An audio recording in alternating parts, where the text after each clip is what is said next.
Whenever the devil harasses you thus, seek the company of men, or drink more, or joke and talk nonsense, or do some other merry thing. Sometimes we must drink more, sport, recreate ourselves, aye, and even sin a little to spite the devil, so that we leave him no place for troubling our consciences with trifles. We are conquered if we try too conscientiously not to sin at all. So when the devil says to you, "Do not drink," answer him, "I will drink and right freely, just because you tell me not to." Martin Luther.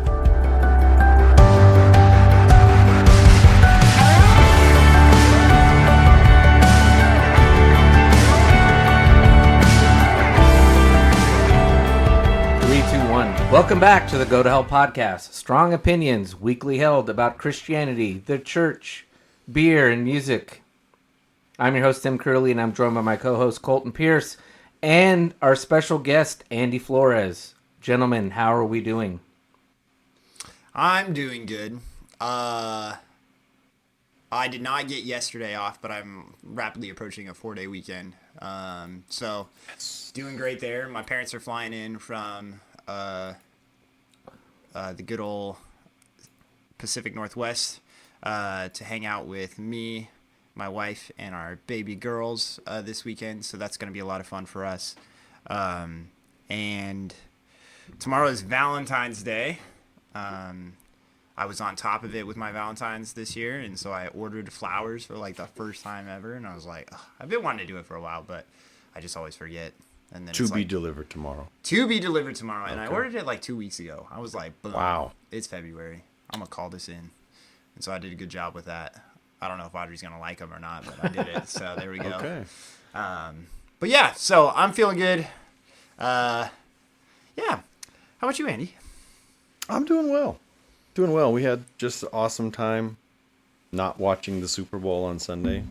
Great gathering of... I didn't even want to bring it up, honestly. Yeah, well, we did. We did. It was great. It was great. Great gathering of the minds there. We enjoyed each other's company outside. Good cigars, good beer. It was great. I was just smiling about that the whole time. Tim, how are you doing? Doing well. I actually did Valentine's Day last night. How'd it go? It went well. My wife had a doctor's appointment up in Fresno, so we went ahead and booked. We tried to get a reservation at another restaurant. Turns out they're closed on Monday, which is kind of a common thing with really nice restaurants. They're usually closed on a Monday or maybe sometimes a Wednesday, but they do enough business that they don't have to be open all the time. And they're usually open on the weekend, so it makes sense. They're actually only taking 1 day off, not 2 like a lot of us. But we went to another restaurant, which is one of our favorites, Max's Bistro, and had a great time there. Nice. So, other than that, doing really well. Good. Oh no, wait. You have stuff that you specifically say for these things now, huh? Yeah. What's our beer of the week that we're drinking? Oh, I thought you had like something that you were actually like reading. Today we're starting off with a Active Recovery West Coast Double IPA. It's pretty great. You got some guys drinking beer. Some dude's got what is this? He's got a freaking like Oculus. Yeah.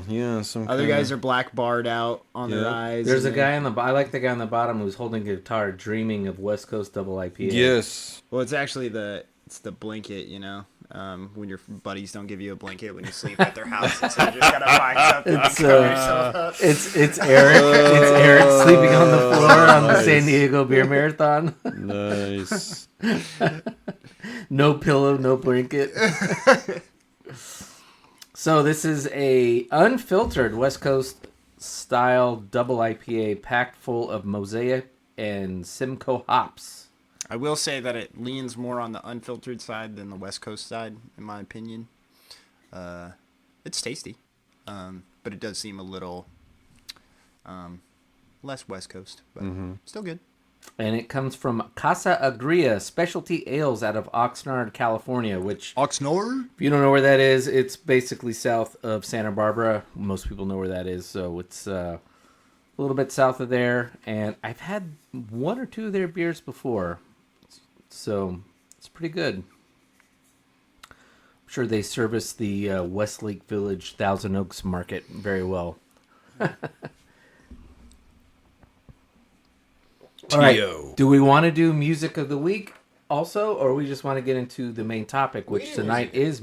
is music. True. Yeah. We can do music of the week. Music of the week is fine for me. I was like, I'm trying to think of what I've been listening to that was this week. I'll start off with that. I was listening to The Doors quite a bit, and then I jumped into Ill Communication when I heard Tim. That's what Tim said he had been listening. Like, oh my god, I forgot about that album. So started listening to that. A couple of trips back and forth to Visalia, and it was great. It's a great album. I've been listening to Van Halen. Lots of Van Halen. Mostly just 1984 and 5150 over and over again. Van Halen's my first love. That's the first rock band I ever started listening to. And they just, every time I listen to them, it brings me back to how really great they are. Everybody talks about Eddie is maybe the greatest guitar player ever. He's certainly up there, but his brother is also just a really good drummer. And I like listening to 1984 and 5150 because I don't have a preference one way or another on David Lee Roth and Sammy Hagar. They're two completely different frontmen, and if you know the history of Van Halen, it was not sustainable. David Lee Roth was going to remain the lead singer. In fact, when they signed their first record deal, their manager tried to get Sammy Hagar in as the lead singer from the get-go on the first album, but he was under contract. He was either solo at that point, or he was still under contract with Montrose as their lead singer, and so they couldn't make it happen. And so Van Halen bumbled around for 6 albums, I think. Then Van Halen 1 and 2 and 3, Diver Down, Women and Children First, and I think I'm missing one. So yeah, 5 or 6. And if you're never heard any of this, but you like Van Halen, the issue with David Lee Roth is he was a complete unprofessional when it came to music. He would show up drunk all the time at the studio. He treated his voice terribly. They had to do a lot of takes to hear what you hear on an album. He did not just naturally sing that way. They had to work and work and work to get him to sound like that. And his bad voice worked in concert because of all the other stuff Eddie and Alex were doing, but it just became untenable after a while. So they had to bring in Sammy, who was the consummate professional. So anyway, that's what I've been listening to. For me, I remember what I was going to say this week because I brought it up on Friday. Just found a guy on TikTok who was he's got a great voice, but he sings old Irish drinking songs, and so I know this seems kind of weird, but sometimes you can go down a little rabbit hole of something and it just sounds good and it's fun to sing along to. We were talking about it on Friday where I said it's kind of a sad thing, I feel like, in the United States where we isolate singing to 2 general areas, and those are the only places that that singing really occurs. Church and concerts. Where communal singing happens. But whereas in even a lot of concerts, there's that much communal singing going on. Right.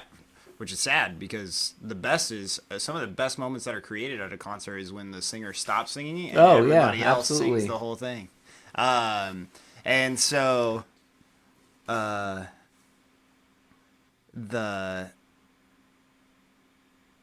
in the UK and in Europe, singing is communal, and I would say it's in large other parts of the world. Well, not Eastern, because Eastern music is so different than Western music. But are we excluding football stadia when it comes to singing in the United States? But even then, no. In Europe. English soccer, yeah. That's another spot where they have it, but they also communal. They sing there, they sing in the pubs, they sing like wherever. Like they just, it's a communal thing that they take part in on a regular basis. And yes, don't get me wrong. Occasionally, somebody's going to play "Friends in Low Places" in a bar, and everybody's going to sing it to the top of their lungs. And don't get me wrong. Yeah, it is. It does seem like country music is one of those that is. It's the it's the folk song that you sing for drinking and having a good time or whatever. And it doesn't ever have to be about anything happy. I'm learning that Irish drinking songs are really about how shitty your wife is to you, and so you got to retreat to the fucking bar. So Yeah, in the States, it's limited to country music, Neil Diamond, and maybe an Elton John song or two. You know, because you play Sweet Caroline in a bar, and the whole place starts for singing. sure. So, but generally That was speaking, good. Or Tiny Dancer. or Tiny Dancer, yeah. Hold me closer, Tony Danza, yeah. Or Rocket Man, where everybody just kind of. Oh, Saturday. What's the other one? Oh, Benny and the Jets. Yeah. Oh, Benny and the Jets. Yeah. You're talking about the Biz Marquee one, right? Where he doesn't know any of the words. I almost put that on my list. I was gonna put it on the list. I was like, no way. just for kicks. I knew. I was like, as soon as we brought that up, I was like, yes.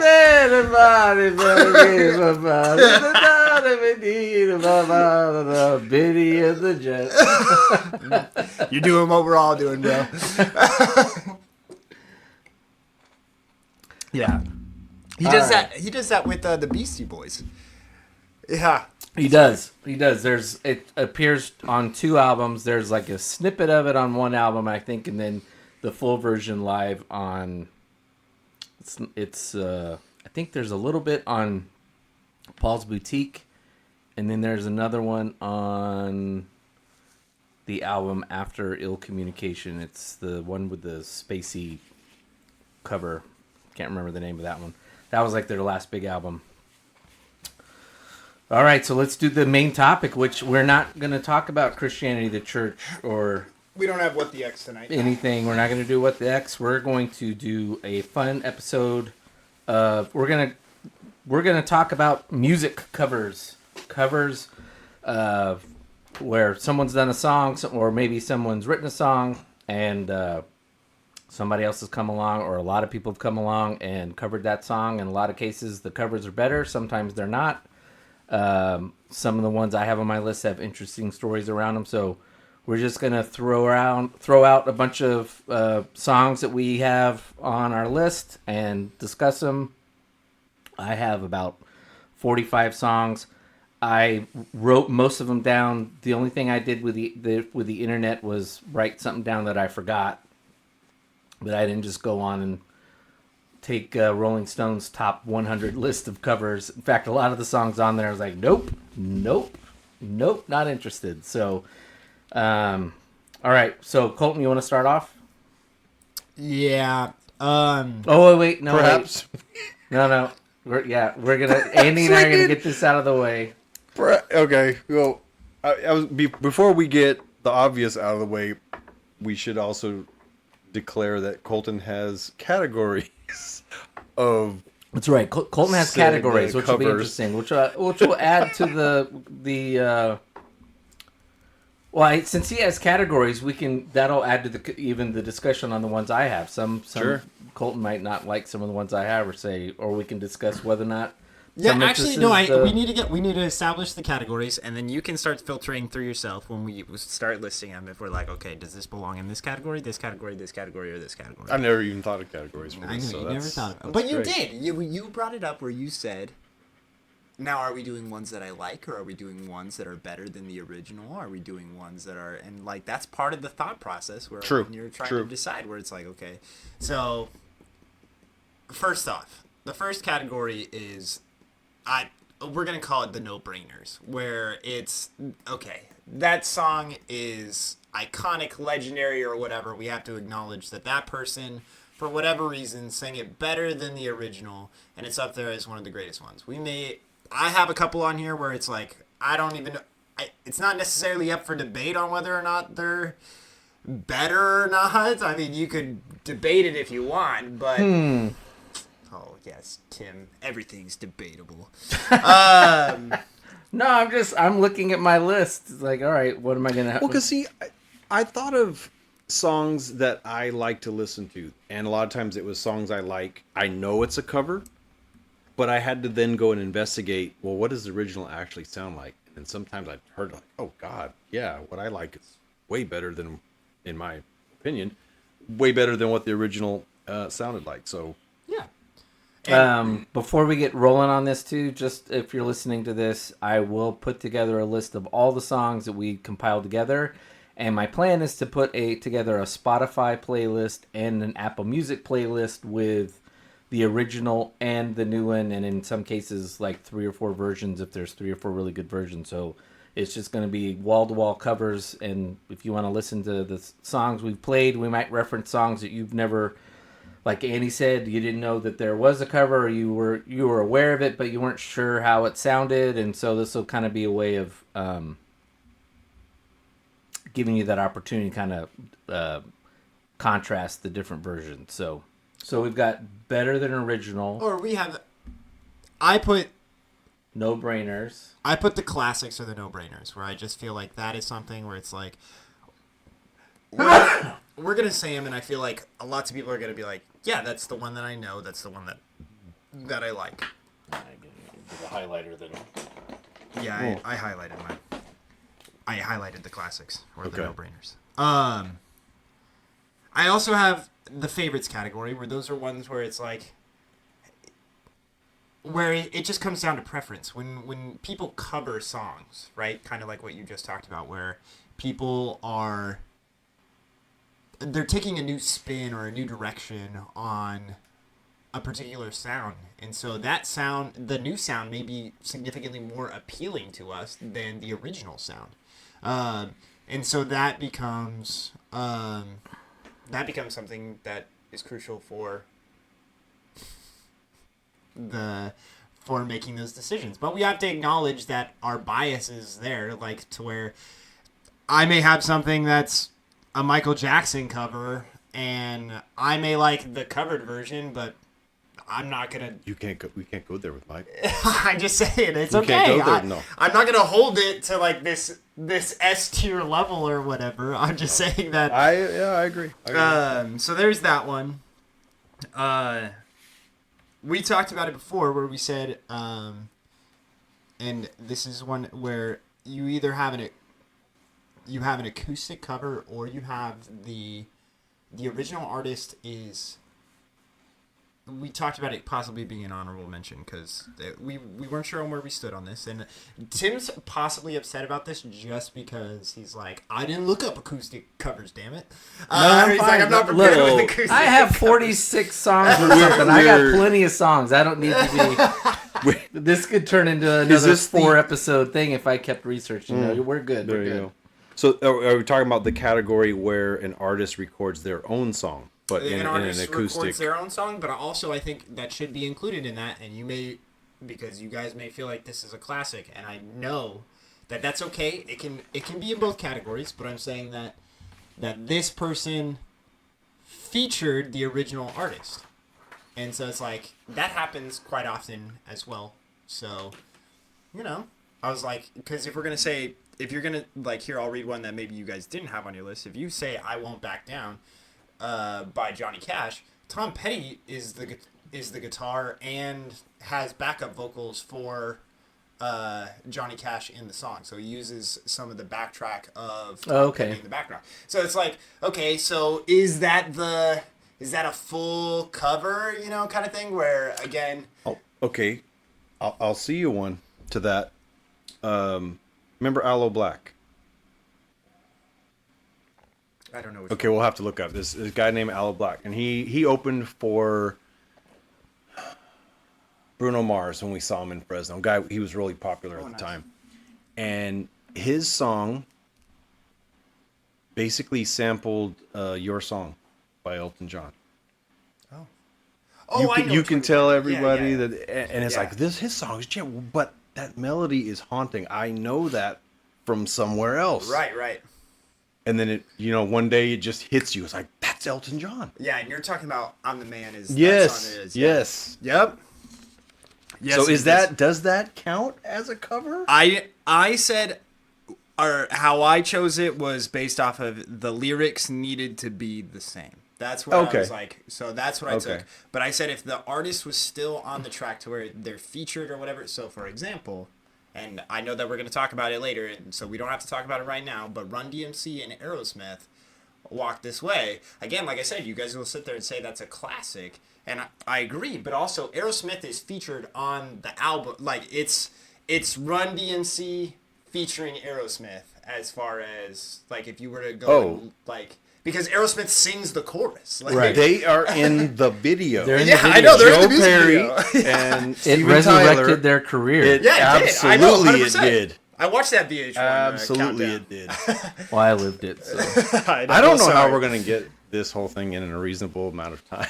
We haven't even started. So I'm okay. It is so, 7, and Annie's got a hard break at 8. So Oh gosh. Okay. So all that being said, yeah, I think that's. I think those are the 3 main categories where it's like, okay, it's the original artist, but maybe it's a different sound to it, and maybe people might like that better. So, and I think that the live music also is included with that, to where if it's like a live. But you're not talking about a live edition. You're talking about they live covered somebody else in their concert. yeah, a lot of people get credit. There's a couple songs in here that are on everybody's consensus like best covers ever, but they're concert covers, and I kind of went back and forth on that. But I figure if it made an album, like there'll be one that's probably, it won't be on an iconic one, but there's one that a lot of people, or if not everybody listening to this, will know it came from a live acoustic album. Then that makes it. If it was good enough to be put on a track as a track on an album somewhere, then I think it's worth it. If it's somebody's bootleg version that they have at a concert, no. Okay. All right. Then, yeah, I think we're ready to roll. So the obvious one. The obvious low hanging one, fruit that we were talking I won't about. say it's the greatest ever, but the obvious one, particularly for, I would say better than the original, and it's a no-brainer, is Blinded by the Light by Manfred Mann's Earth Band, and they're covering the original version by Bruce Springsteen. Yep. And they're both in a consensus on this being the greatest one ever. And they said that. I would well, Tim's not saying it now, but that's how I phrased it. But that's the one that I think everybody knows is like that's the. It's easy... the example of it far outshines the original. Correct. That's funny because I have one that I think far outshines the original, and it should be on everybody's. And I think that it's the one that everybody that I know thinks of. It's "Hurt" by Johnny Cash. Oh. Because no way you're telling me that you're listening to the 9 Inch Nails version of "Hurt" by Johnny Cash. As someone who listened to 9 Inch Nails when they came out, I actually really like the 9 Inch Nails version. So. I'm not saying that you don't like the 9 Inch Nails versions, but you're not going to tell me that it's better than "Hurt." No, you actually feel pain when you listen Yeah, to Johnny Cash yeah. sing that song. So. Bono heard it, which Bono was a huge Johnny Cash fan, so he's super biased. But says, yeah, that's his song now. Like, that's not... Well, he said that about several songs. Hey, but people also don't believe... Like, I heard it the other day, maybe a couple weeks ago. It was on TV, or maybe it was on an online posting, where they thought that "Hurt" was actually Johnny Cash's song. Well, there's like 5 songs on that album that I think people aren't aware he's covering them, and he's doing it in a completely different interpretation. So yeah, and so that's what I think of when I think of the greatest cover of all time. If anybody were to ask me on any given day, I'd say, "Oh, it's "Hurt" by Johnny Well, if Cash. you're saying that the artist's interpretation of the song is something so new that it makes you feel things you never... It was done in a way that you never felt anything like you felt when you heard that version versus... I would agree with that. That one is a powerful song. How much do you think that's informed because you know about Johnny Cash and you know he knows he's in the later stages of his life, and he's also in a period where he's very much feeling that he has wasted a lot of his life not being a Jesus follower or not living up to being a Jesus follower, and that's all that album is him feeling regret for how he treated his first wife, how he treated his children. Huh? It's purgatory for him. How he treated his children, particularly his daughter, who had then, at that point, had eclipsed him in country music as more famous. She was more famous than he was for about 10 years. In fact, she was the one who had to kind of bring him back into the fold because country music was so fed up with him. Yeah, it's just, I mean, none of that's to take it away. I mean, that's actually why you're correct. That's why it works. It's just, but I wonder if someone who doesn't know that still is like, oh, this is really good. I think just knowing the backstory just adds to the. I think it does, but I remember hearing it for the first time when I was 17 years old, and I didn't know any of that stuff about Johnny Cash. But I felt it. Like, I think that anybody who listens to that song, you're like, shit, this guy's been through some shit. Like, Yeah. I was like, people talk about it. I mean, if you remember watching, I was like, if you watched those singing shows like American Idol and The Voice, those ones mainly, not like The Masked Singer or something. But if you watch those two, and there's occasionally somebody who will get up there and they'll sing something, and people are like, damn, like that was from the heart. Like there was something about it that just transcended the way that they sang, came across to everybody in the room. They don't know their backstory or whatever, but just out of nowhere, there was something about how they sang that song that you were able to feel the emotion from them. And so I think that comes across really well in Hurt. So I don't know. Nice. Yeah. And I was like, and again, I didn't know that background story when I first heard it, and so I think that it's still something that you know. But All right, so are we doing better than the original? yeah, we could go with the classics. Let's go with the classics right off the bat. Okay. All right, this one, I'm going to put this out there, I think, because I think most people think this. I actually don't. Oh, I know what it is. No, I don't. Actually, I think I do. I actually like the. Oh boy, well, it's not the original. Okay. Oh, no, wait. Oh, I was going to take a guess, but you said that it's not the original, so now. Well, this one's a complicated. Actually, you know what? I'll leave this one for later. Okay. I'll leave this one for later. Okay. All right, so the one I will do is Nothing Compares to You, which is by Sinead O'Connor, but was originally written and performed by Prince. Yeah, I was drawing the symbol. Same. Yeah, it's like the artist formerly known as Prince who went back to being Prince again. Yeah. He's always Prince to Okay. me. Yeah.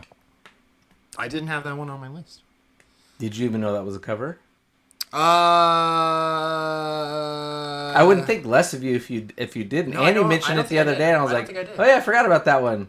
I don't think That's I a did. big No, I don't think There's so. actually 5 or 6 songs that Prince performed, wrote, and people went on to do better, more well-known versions of. That was the only one that made my list, though. So, all right. So, what do you got? For me, hands down better than the original is what we're looking for, correct? All Along the Watchtower. Jimi Hendrix, better than Bob Dylan? than Absolutely. Dylan. That's on my list. I was like, I'm a huge Bob Dylan fan. I really Okay. am, but Bob Dylan's got a lot of songs that he wrote and performed that I know, got I know. eclipsed by somebody who covered it. So. yeah. So that's what. There you go. Wow. All right, my next one is. Wait, Andy doesn't have one? I you have some. one? Go ahead. Yeah. Hit us with a classic. So some that I think are better than the original. I have Hazy Shade of Winter by the Bangles. Oh, I did not have that as better, but from the Less Than Zero soundtrack. yeah. I love Simon and Garfunkel, but I just love that cover. That's a good one because that's another one where they took, because they added an up tempo. Yeah, they to it, reimagined. They added a whole other thing to it, and Susanna Hoffs is still performing it at like 60 years old, and she looks like she's 30. So whatever, Well, because when she started, she whatever looked little like she was boys 15. she's murdering and drinking their blood, good on her, because she doesn't look like she's aged at all since the mid 80s. Now, this other one that I have... Okay, so... Valerie. So Amy Winehouse, right? Yeah. Okay. So, I don't know how you say their name. The Zutons or the Zootons? Won't you come on? Originally recorded that song. Zootons. The Zootons. Originally recorded that song. And it's not bad. It's good. But you hear Amy Winehouse do it, and I did not have that. no contest. I didn't have it either. And then there's a bunch. There's several I have on here, but then my other one is Whiskey in the Jar, Metallica's cover over Thin Lizzy. Well, it's actually an old Irish drinking song. It is. I've been listening Yes. to it. It's this Yes. week. somewhere on my list. Yes, I don't have it on my list. because I like the old Irish drinking song version. But I do also. You just haven't heard it in a pub in Ireland yet. Once we hear it there, guys, you're gonna be off of the Metallica thing. All right, my number 2 is Hallelujah, originally written and performed by Leonard Cohen, and then made famous by Jeff Buckley, and then really made famous when they included the Jeff Buckley version in Shrek, and now everyone knew it. And Bono's called the Jeff Buckley version with Leonard Cohen the most perfect song ever made in the world. It's phenomenal. It's great. I didn't put it on. And Bono has said that Leonard Cohen's the greatest songwriter in his lifetime. So it's props to Jeff Buckley, who, if you don't know who he is and you like guitar players, go listen to Jeff Buckley. He's an amazing guitar player. And so it's just melding the two.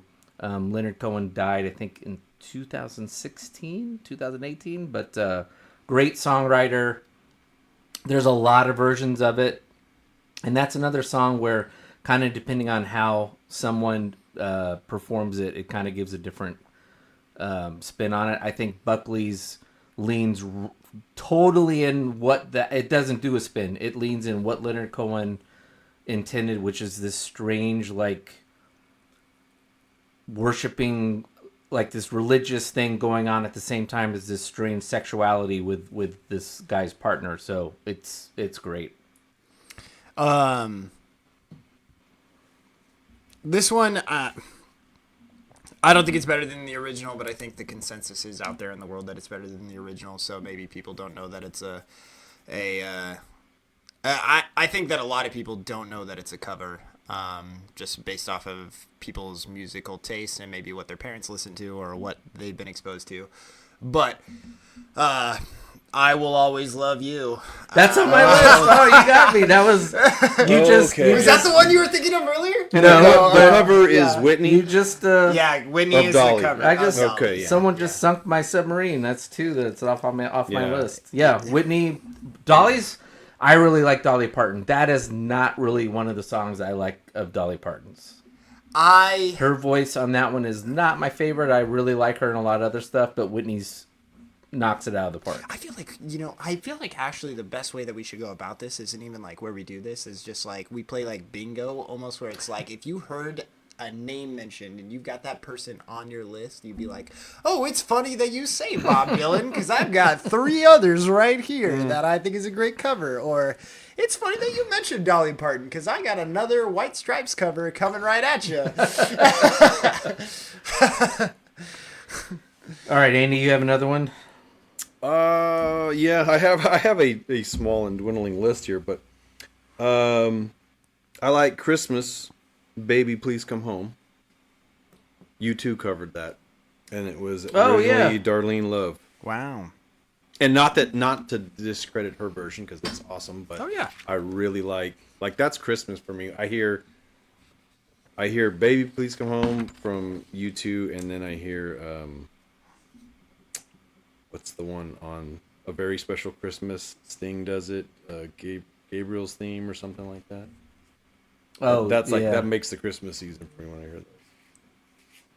All right, the next one. This was actually probably the greatest cover ever because no one knows this is a cover. It's "Come On Feel the Noise" by Quiet Riot.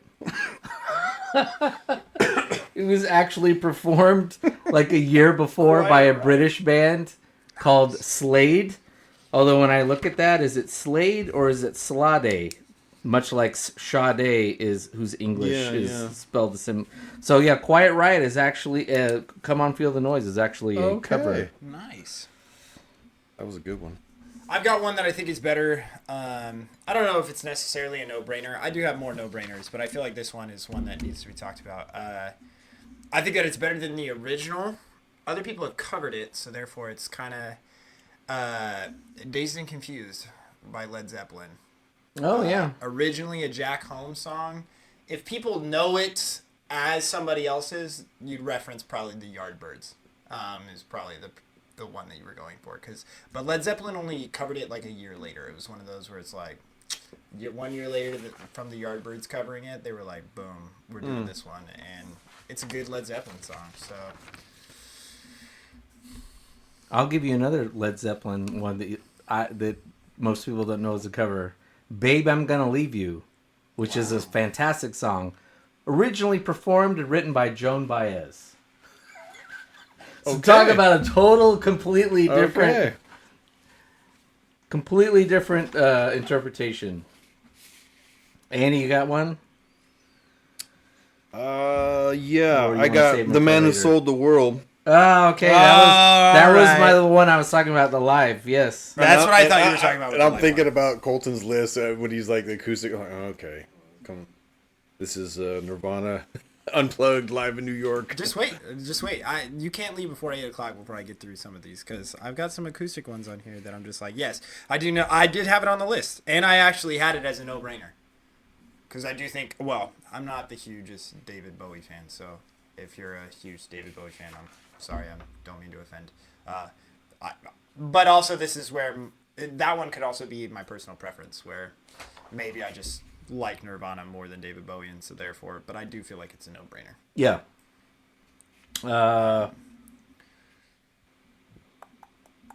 You have one? Yeah, I do. I got plenty out here. I mean, if you want me to return to the well of the Bob Dylan thing, Guns N' Roses knocking on heaven's door. Heaven's door. Okay.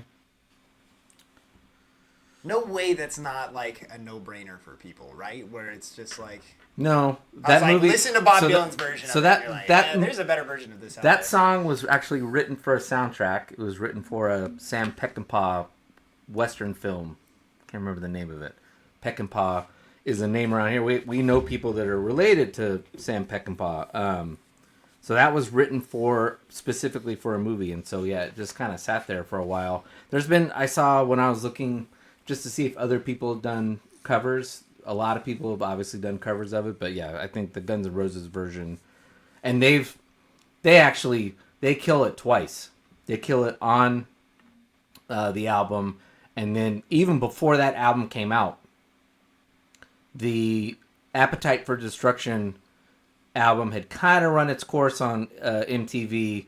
They weren't in the top 5 anymore, and they did a video of a live version of Knocking on Heaven's Door, and that thing was in the top 5, top 3, top 1 for like months, and it was awesome.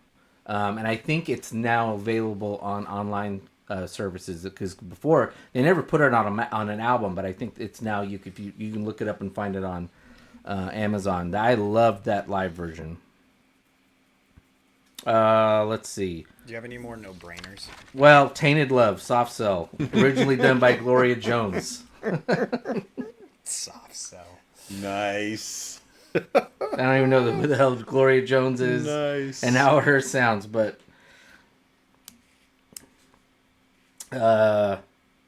You Really Got Me, Van Halen, originally done by the Kinks. Kinks version is actually really good. Yeah. It's similar. It's just recorded on much more rudimentary sound equipment, but that's the song that launched Van Halen. So it's a really good version and very easily, arguably better. I have 3 more no-brainers on mine. I have a couple more. I don't think that they're necessary. I saved these ones for last because I think that they're debatable on whether or not they're no-brainers. So I did have I Won't Back Down. So if you're sitting there and you're like, Tom Petty's the way that I want to listen to that song, then I don't disagree. But I think that Johnny Cash does it's literally the same song. It's just one guy singing it versus another. They sing it the same way. It's just that baritone voice that Johnny Cash has, I think just resonates in that song. And it's great. And then my last Johnny Cash song, so those are my 3 that I have, so you can come after me later about that and just be like, he just seems like a really big Johnny Cash fan. But this one gets overlooked on his on this particular album. It's the second song because I Won't Back Down is the one that gets all the popularity, but he does a cover of Neil Diamond and he does Solitary Man. And in my opinion, it is significantly better than the original. No offense to Neil Diamond, but it's really, really good. It's the second song on the album, and it's spectacular, in my opinion. And then lastly, for mine, I have James Taylor, You've Got a Friend. which is a Carole King cover. And who doesn't love James Taylor? Because I love when that guy sings. So Poor Carole King. I think most people know that she's just think of her as just a songwriter, and she was just writing songs. I think for a while when Neil Diamond was just writing songs for other people with Burt Bacharach and all that. Yeah, but yeah. She recorded her stuff on her own, but very few people except I think musicians, like professional musicians who listen to what she originally did. Yeah, most people don't know. They just kind of, if they know who she is, they're like, oh yeah, she wrote a lot of really good songs. All right, what do I got left? I think did we mention Walk This Way before we started recording? not before we started recording, but we were talking about it during the process of where it's... Okay, so that It's one's really a no-brainer. that one's a I think I no-brainer. didn't highlight that one because I was just like, yeah, one of you guys is going to hit that. Next one I have is Me and Bobby McGee, which was made famous by Janis Joplin. Right. It was actually first recorded by Roger Miller, who, if you don't know who country music or old country music, Roger Miller was actually a really big artist in the 50s, 60s. He was more of a like country crooner, though he wasn't country western. Did Christopherson not write that one? But it was written by Chris Christopherson. Okay. And he actually recorded it once Johnny Cash Yeah, convinced him to sing. It's phenomenal And his version of Bobby McGee is actually, I like it better than Janis Joplin's version, but the one she did, everybody knows that's her most iconic song. So Sure. Yeah. absolutely. Next one is Twist and Shout by the Beatles, which was originally done by the Isley Brothers. Next one is I Fought the Law by the Clash, originally done by the Bobby Fuller Four. Let me finish this and then we'll get to beer number 2. I got a couple more. Wait, is this all... Okay, These are just your non-negotiables, or these I are the think classics. these are still? the classics. Okay. Little Wing, originally done by Jimi Hendrix, but I think everybody knows Stevie Ray Vaughan's version. There's actually a phenomenal one by Sting, which I forgot about. I think I had his album, but Andy, I think I was telling you this weekend. When I worked in Los Angeles, it took me an hour and a half to get home. His go to solo work. album? It's his second album. I remember Tim It's, Sumner's Tales. And then, The first album is Dream of the Blue Turtles, and then it's the album after that. It came out in '87. I can't remember the name of it. It's him. But he does this great version of Little Wing. And there's a classic rock station that still exists, but it's not like it used to be. That had a iconic radio DJ, and at night he had free reign to do whatever he wanted to do, and so he would do these things where he would play 3-4 versions of songs, and he did that. He played Jimi Hendrix version, Stevie Ray Vaughan's version, and then ended it with Sting's version. So there's other versions that are out there that are pretty good. All right, and then I got, I think, 2 more. Next one, most people don't know this is a cover. Black Magic Woman by Santana was originally recorded by Fleetwood Mac. And it is a similar version. This is, if you're thinking like, what? Fleetwood Mac. Fleetwood Mac for about the first 6 or 8 years was an all-male band. It was more rock. They had not invited the So talented Stevie Nicks and the other ladies into the band. And the guy who's actually the really good guitar player on that album left the band, and they kind of reorganized as kind of more of a pop rock kind of band. But they were great. But yeah, that one was a cover. And this is the one, Sunday Morning.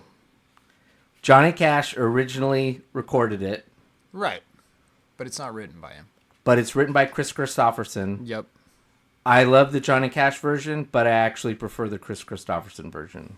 So it's, in some ways, it's him covering his own song. I do have some of those on my list, but where somebody wrote it and then they sang it a little while later. All right, so that's I think those are the ones probably that are either people know about and or non-negotiable. The other ones I think are a little more. Yeah, mine. Then everything after that is going to be a little bit more obscure.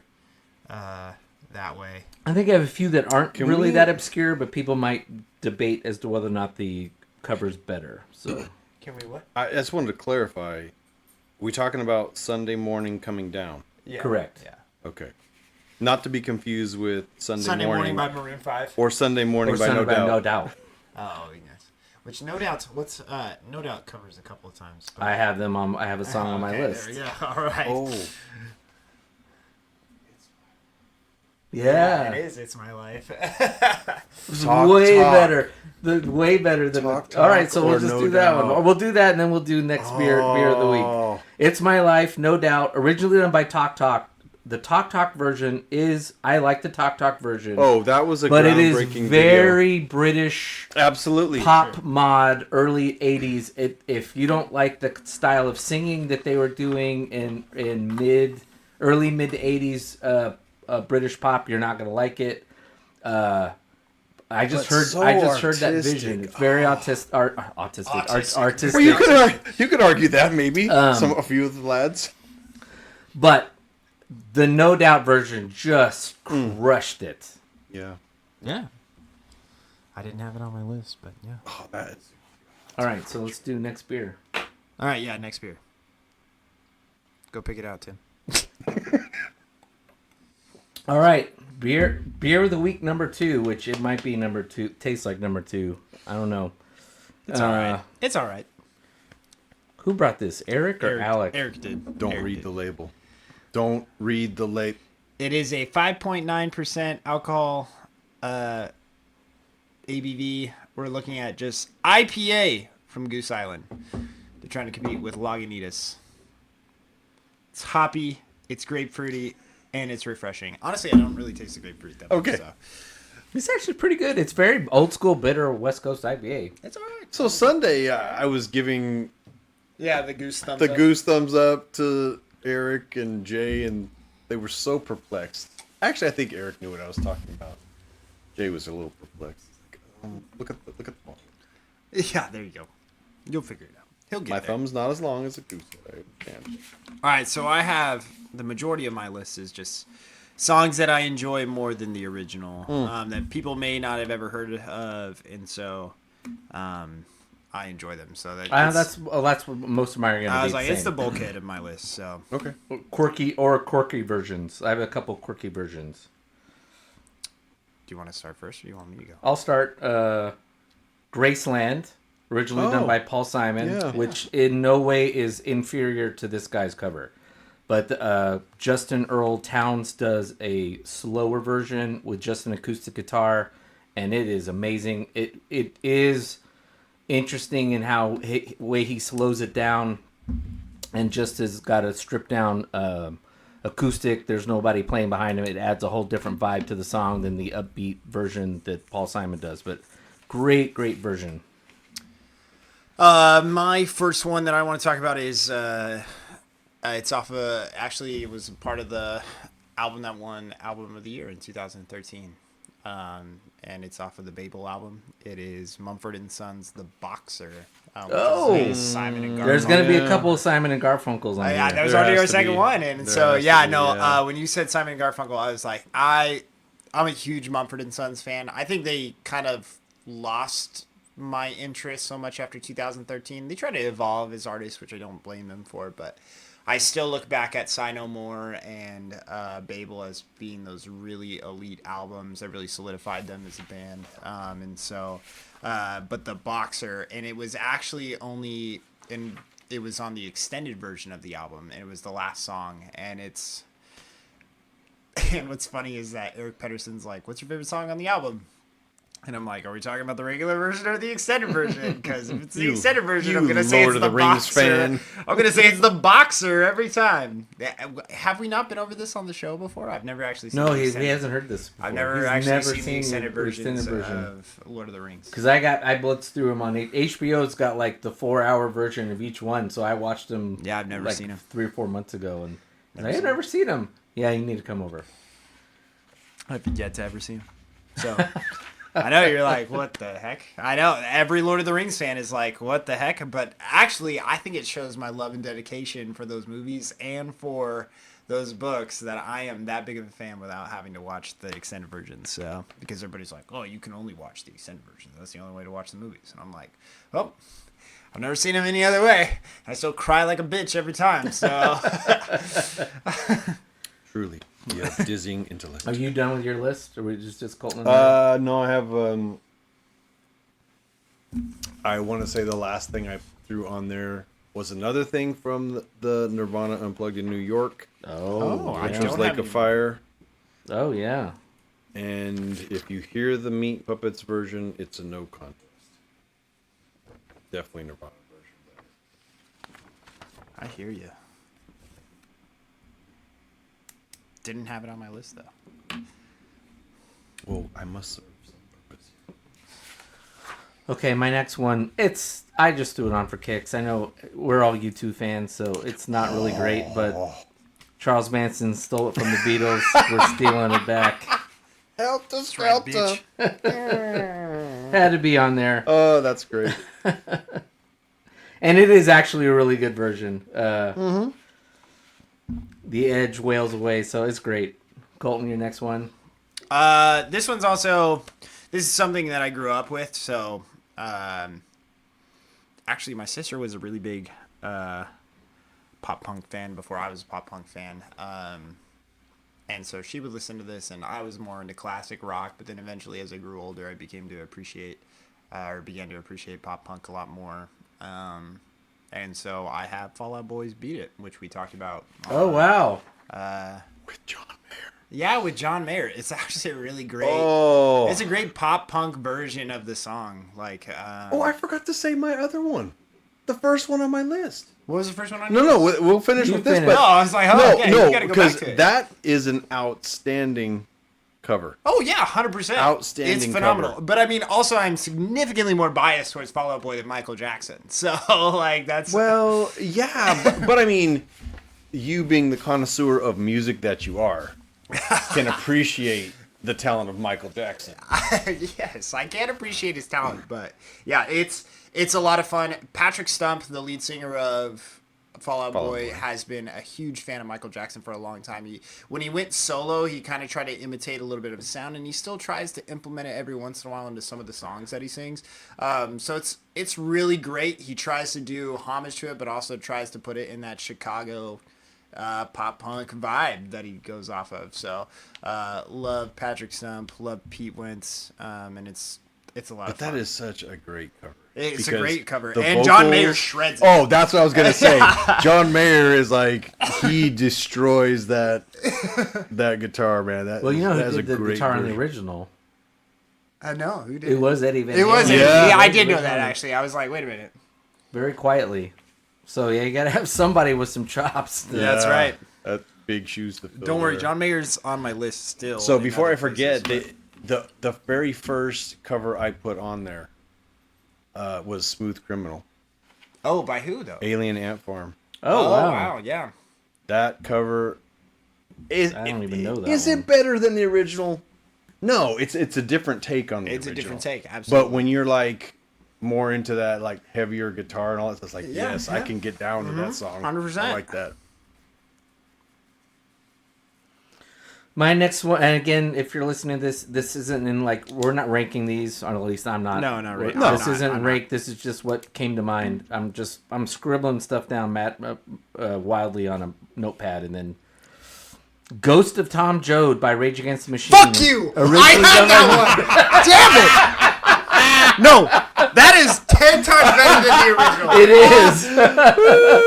Yes! You should have put that in the classics. If there's two people at this table that agree, hell yeah. That Yeah. version is awesome. I was It's waiting to drop the bomb on that one. Sorry. Yeah, no. That's probably my favorite Rage Against the Machine song. I mean, they've got some really great ones, but that's probably People talk my about that's not favorite. even the best song on the album, and I'm like, fuck you. No. You don't know what you're talking No, about. it's that's awesome. That is Rage right there.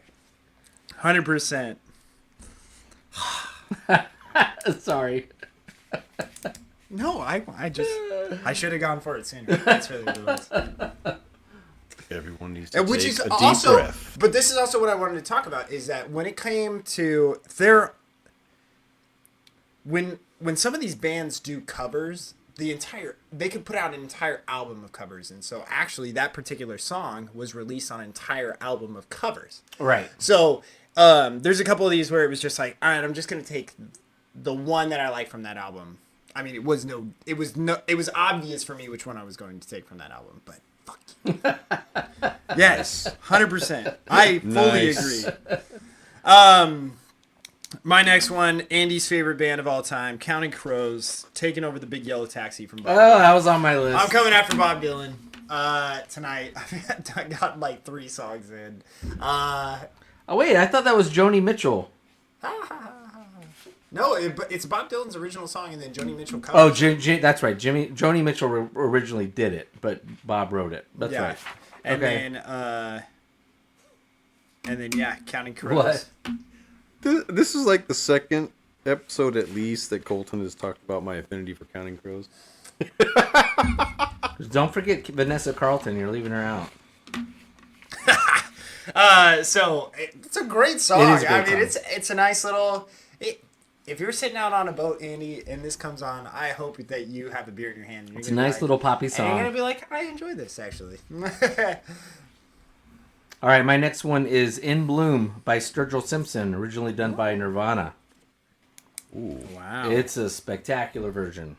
It is not. I will not say it's better out of I'm not even going reference to to pretend Nirvana. that I've but heard that. It is amazing. I don't think I've heard of it either, but my next one. You guys, maybe you know it. Again, I'm a fan of hip hop music, and so we're not going to go the Run DMC route. Actually, we're going to go the opposite route. So Run DMC took Aerosmith's rock song and then made it into this hip hop classic. Mm-hmm. There are a set of albums that are called Punk Goes Pop, and so punk bands or pop punk bands cover either pop or rock songs. He might take. He might know. take Does this have to one do more. with NWA? No, it doesn't have to. Oh, it's not that one. Sorry, Okay. I'm sorry. Well, that now you have one. that one is. I was like, yeah. It was like, so there's multiple albums, and I was like, oh, I could say this one and this one and this one and this one, but like you're all just gonna be like, yeah, Colton's just a punk nerd. So, but 100%, I love this song. I love both versions of this song. I love Kanye West and I love Runaway. But Silverstein covers it, and when they covered it, I immediately, the first time I had like really listened to it, I texted Nolan, my best friend, right off the bat, and I said, this song was always meant to be a punk song. It's a rap song by Kanye West, but when Silverstein covered it, I was like, this is a punk song, because literally it's like, the lyrics are is about raising a toast to the douchebags and the assholes, and that's literally in the lyrics. And maybe you've possibly heard it in movies. It's been used a couple of times. So if you listen to the Silverstein version, you're gonna hear the famous, like, Kanye does it where he like seems like he's just tapping the same key on the piano like over and over again. But then it comes into this phenomenal punk song that they sing, and it's the best one in my opinion. So it's a lot of fun. So that's my claim for Silverstein and Kanye West. So there you go. You got one, Andy? No, I was just thinking that the Boys in the Hood song that Eazy-E did, and I was trying to think of I can't think of the band because I look on there and there's so many covers of it, but I can't remember what the band was that did it. It was like probably like a pop punk type of thing. All right, my next one is "I Will Survive," covered by Cake, originally done by Gloria Gaynor. It's fantastic. I actually Nice. prefer it to the Gloria Gaynor one, but it's got a main bass line to it. It's awesome. It's actually it even though it's not disco, it doesn't stray. Well, no, it's the music's not similar, but it still has the same vibe as the original song. So, My next one is we talked about this one on Friday. It's not very different from the original, and I think that they intentionally did it that way. So, but I still enjoy it. This is a band that I grew up with, and so I was very happy to hear them. And if you listen to Christian band, by the way, they did Reliant K did "Everybody Wants to Rule the World" by Tears for Fears, and which That was Lord a really good version. Lord has a go at it in 2020 or Yeah. whatever, and it's like okay, but Reliant K really was just like I remember watching The Voice one season, and I don't watch singing shows very often, but I really am a huge Maroon 5 fan, and so I liked watching Adam talk about stuff because he would talk, and there was a song that was sung that where a guy got up and he sang "Everybody Wants to Rule the World," and he just took a different spin on it, and nobody turned their chairs, and Adam was honest with the guy, and he was just like, he's like, dude, you're touching with a classic there. Like it's just something that you just don't mess with. Yes, it's a phenomenal song, but it's just something that you don't. It's just one of those things where it's like that was the pinnacle version of the song, and so Reliant K took it, they covered it, but it sounds almost identical to the original as far as like the poppiness, the sound. It's phenomenal, and it's one of my favorite songs of all time. So. I love it. It's phenomenal. Yeah. And that's when we're all deluded into thinking that it was two equal members of Tears for Fears, and then we found out later, no. Yeah. All right, my next one is Powderfinger, covered by Cowboy Junkies, originally done by Neil Young. It's on an album I referenced a couple weeks ago or a couple episodes ago called Studio. Actually, a lot of lists they do another cover. They do a cover of Sweet Jane, which was originally done by Velvet Underground, but Nice. I really like the Powderfinger. Powderfinger is generally regarded as Neil Young's best song, and it's really good. Although I'm not a Neil Young fan, mainly just because of his voice. He's very similar to. Mainly because of his defining. What are you gonna say? Very similar to who? He's very similar to Dylan, and I would also say Bruce is not my favorite voice on a lot of things either. I really love him on the river. That's why Rage Against the Machine takes the cake on that one.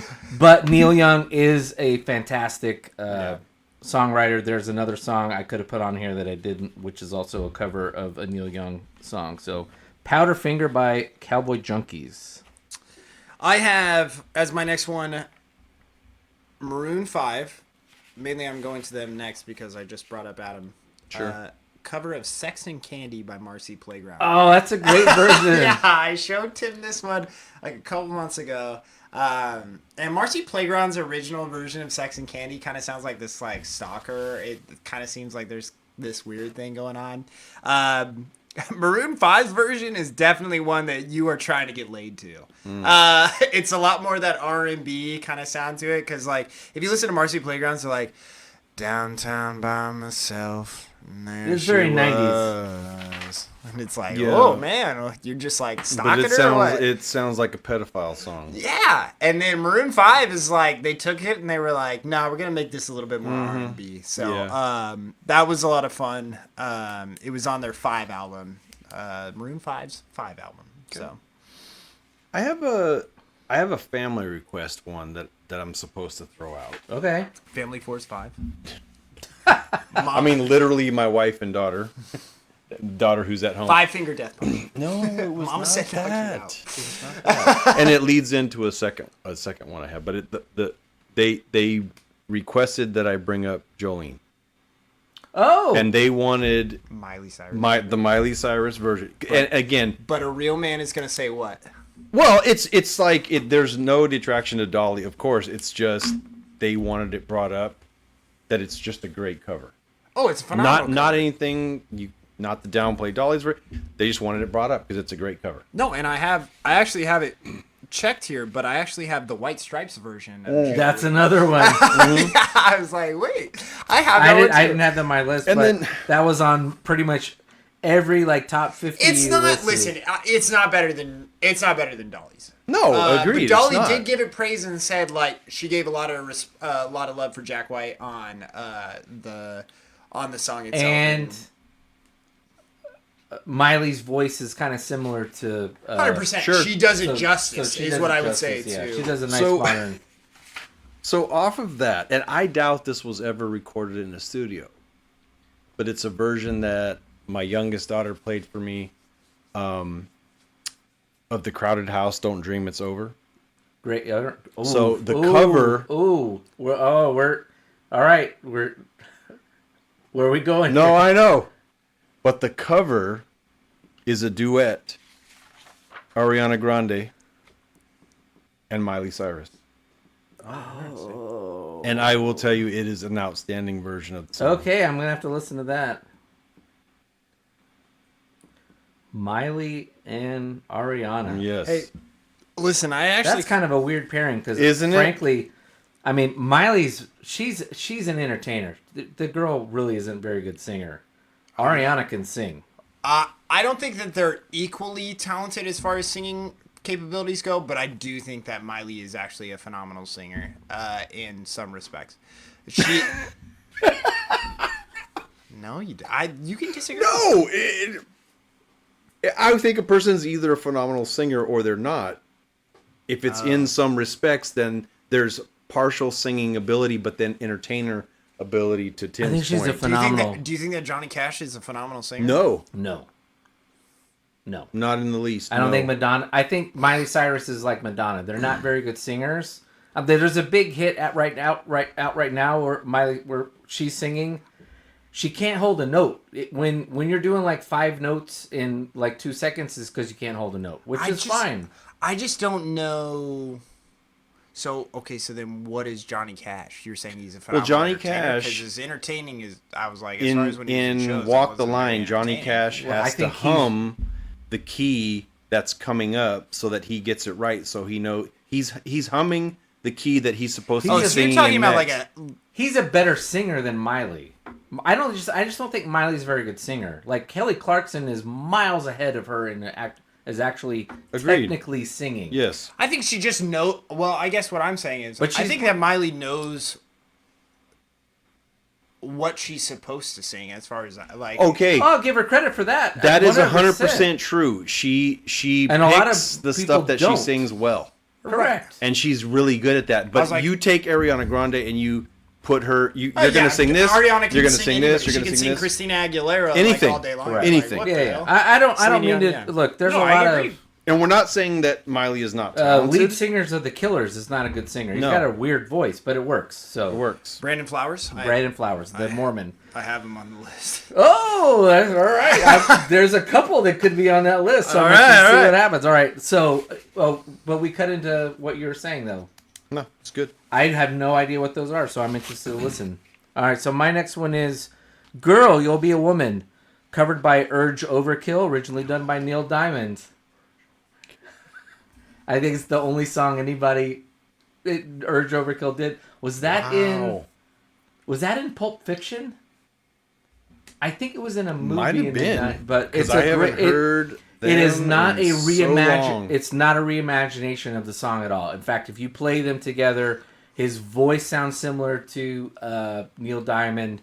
It's just the music, the instruments you can tell have been updated. But it's a great version. Wanted to give shout out to Urge Overkill, whatever you're doing now. My next one is it's a classic song. It's not better than the original in my opinion, but it's a lot of fun. Bowling for Soup covers "Summer of '69" by Bryan Adams. Nice. And it's None of them were born. it's I love it. It's great. Again, it's got more of that kind of like pop punk kind of feel. But Bowling for Soup, if you know that, those guys just love to have fun. If you don't know who Bowling for Soup is, please go download Disney Plus and watch all of Phineas and Ferb, because they are the band who is behind Phineas and Ferb, and they come up with the most ridiculous fun songs for that show. Their Love Handle. No, it's awesome. Oh my gosh, it's that awesome. Love Handle? Didn't someone else cover Summer of '69 and get to great acclaim in the 2000s? Was that not Bowling for Soup? This just reminded me of something. On Colton's list, he has "We Didn't Start the Fire." No, I don't have it. You didn't put that on No, there? I don't have it because remember what I said about it has to match the lyrics. Oh, because they changed some of the... No, they changed them all. all right. Besides We Didn't Start the Fire. Don't get me wrong, that's a phenomenal song. Hate to Fall Out lose Boy's We Didn't Start the Fire is really great, but it's not... I thought for sure you would have that. They put But you said- they put Pokemon Go on We Didn't Start the Fire. Which that's gonna be... If VH1 was still gonna do their, countdowns or whatever... That was gonna be on there as one of those things where it's like, do you remember this from 2017? Everybody'd be like, what? Oh my gosh! That was something that defined the 2010s. I was like, it's so funny. Anyways, I think we have to consider that a cover, but given the guidelines, we that can give it an honorary. You put the criteria. We gave on it there. an honorary mention. Just Okay. now, so. Okay. Next one.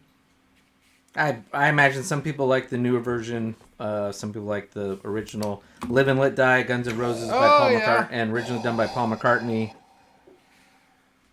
There's nothing more to say. I'm a big Paul McCartney fan on that one, but I do like the Guns N' Roses. I think they are. That one's a strange one in that they are essentially the same. Like Guns N' Roses just being Guns N' Roses. They're not trying to go outside their comfort zone. Paul's doing what he does. So in some ways they're the same. It's the sound's different because Was that Paul's, when he was with Wings, or was it? I think it's technically Paul McCartney, but I think Paul Wings and are Axl are playing- not the same sound. No. Agreed. And Paul's wasn't a Bond song either, so he's got that in his favor. Now, I am not a Boston Red Sox fan, but this one's kind of a fun one. 2004, this song was recorded before the start of the Boston Red Sox season. Dropkick Murphys did Tessie, which was originally a Broadway musical song that the Royal Rooters, which was a group of Boston Red Sox supporters, which if you want to get the closest to that communal kind of singing. Colton's pulling the songs out of his ass. This is a phenomenal song. This is awesome. It's awesome. It's awesome. In a small I'm not village even in gonna, Africa. I'll have to Google this later. Like Tessie and Dropkick Murphys. Yeah, Holy Tessie mackerel. Dropkick Murphys. And it's a great one. And it was 2004 before they won.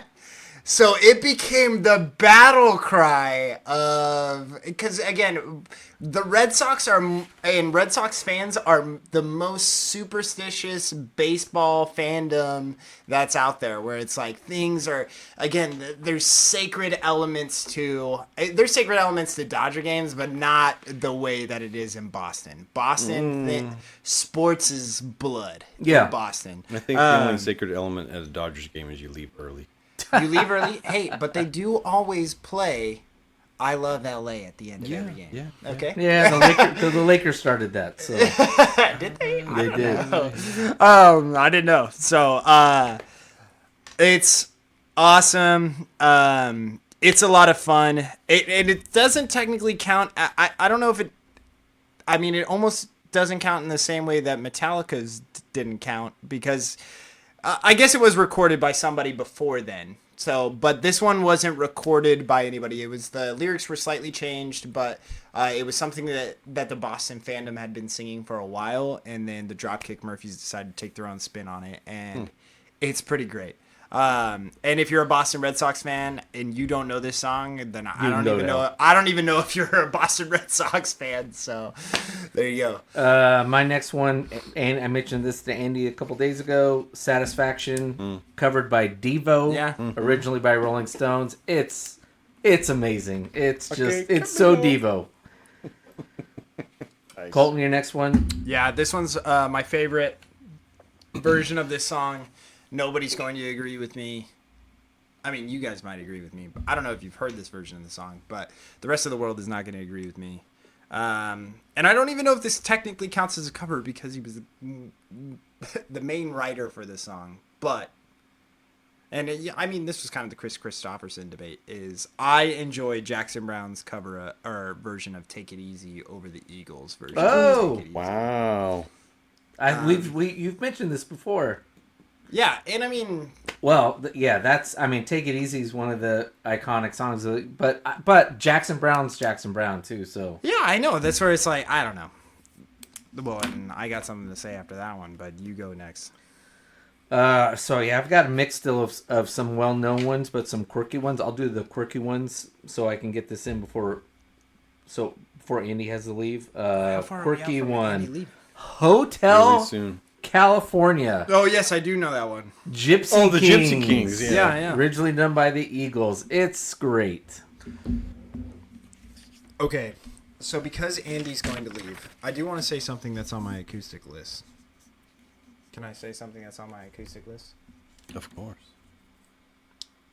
Wood by Alice in Chains. By Alice in Chains. Oh, that is a great cover. Yes. That is my favorite Alice in Chains song. Yeah, their acoustic version is phenomenal, and I know how big of Alice in Chains Yeah. fans you guys are. So That's my favorite grunge band. Yeah, by so far, that's by why a mile. I just wanted to toss that out there before. An obscure one that I do have to throw out that just came up in the research process was Girls Just Want to Have Fun. Oh yes, I did know that one. Yes. So that was apparently a guy named Robert Hazard wrote this song. Which is odd, right? Yeah. Right? Robert? Robert, you have the insight. And anyway. And then, of course, He's like, this is what my became wife. famous with Cyndi Lauper. But I'm gonna do another. No, we haven't. Never mind. I'm going to do "Never Tear Us Apart" by Beck, covering "In Excess," and Beck's version is pretty amazing. But better than NXS? It's not better, but it's pretty amazing. Everything Beck does is really interesting. No, it's agreed. always amazing. Agreed. It's yeah. It's always talented. interesting. It's often amazing, and he does a really great version of "Never Tear Us Apart." I'm gonna have to listen to that because that's hallowed ground. Now, my right next there. one, again, kind of going back, I just want to make sure that we were here for when I mentioned the acoustic version. Yeah. But going back to this one now, I love the original version. And again, I don't think that this guy does it that much differently. So that you could sit there and say, I think that as Jackson Browne got older, this song had more depth and more meaning to it. And as we were talking about earlier, when it came to Hurt with Johnny Cash, it was like, man, you felt that from that. Greg Allman does a version of These Days by Jackson Browne, in which These Days is a tough one. And other people say that there's other versions of These Days that are really, really good. But he just, there's something about his sound to this where you're just like, man, I kind of feel how you're feeling, where it's kind of like this tired man at the end kind of thing going on. What? You're pointing You at. just reminded me of something. If we're gonna go down this category, and it's Jackson Browne.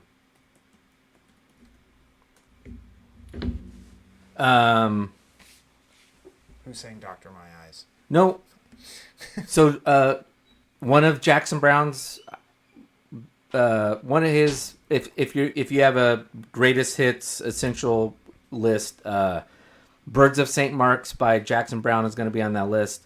It is kind of a rock poppy upbeat version. He does a live version on a live album you can find on Spotify, and I much prefer the slowed down live version to, and it just because it to me adds a whole other Is it feel. the acoustic volume 2 or is it the acoustic volume 1? Do you know? I don't know, but Acoustic- it's a live version, but Yes, it all adds of a whole his other. Acoustic Volume 1 and 2 are both live versions, and I can't remember which one that particular. There's a bunch of songs on there where it's like, that's how I will forever hear that song.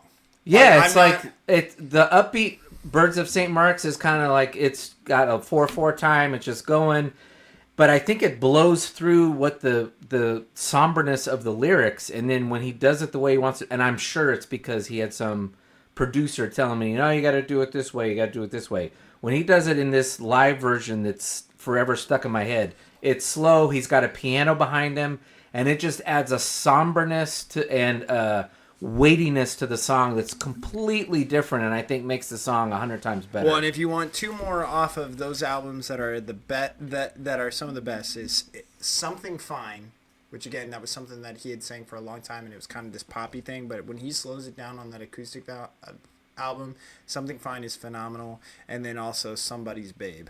Oh yeah, phenomenal Jackson Browne songs right there. And when he sings them, and also I encourage you to listen to the entire albums, as I do for most things when it comes to listening to albums and stuff, because if you listen to his acoustic albums, it's basically the whole concert. And if you listen to the concert, it's I'm gonna play a song, and then he talks to the crowd. Like he just talks to him, and he's like, yeah, I'm gonna tell you a story behind, what it is. And he talks about when he meets Willie Nelson for one of them, and he's like, and Willie Nelson's been playing the guitar for how long? And for forever, and he's been playing the same damn guitar for however many years. And he came over and he asked me, well, how many guitars do you own? And I said, well, I don't know.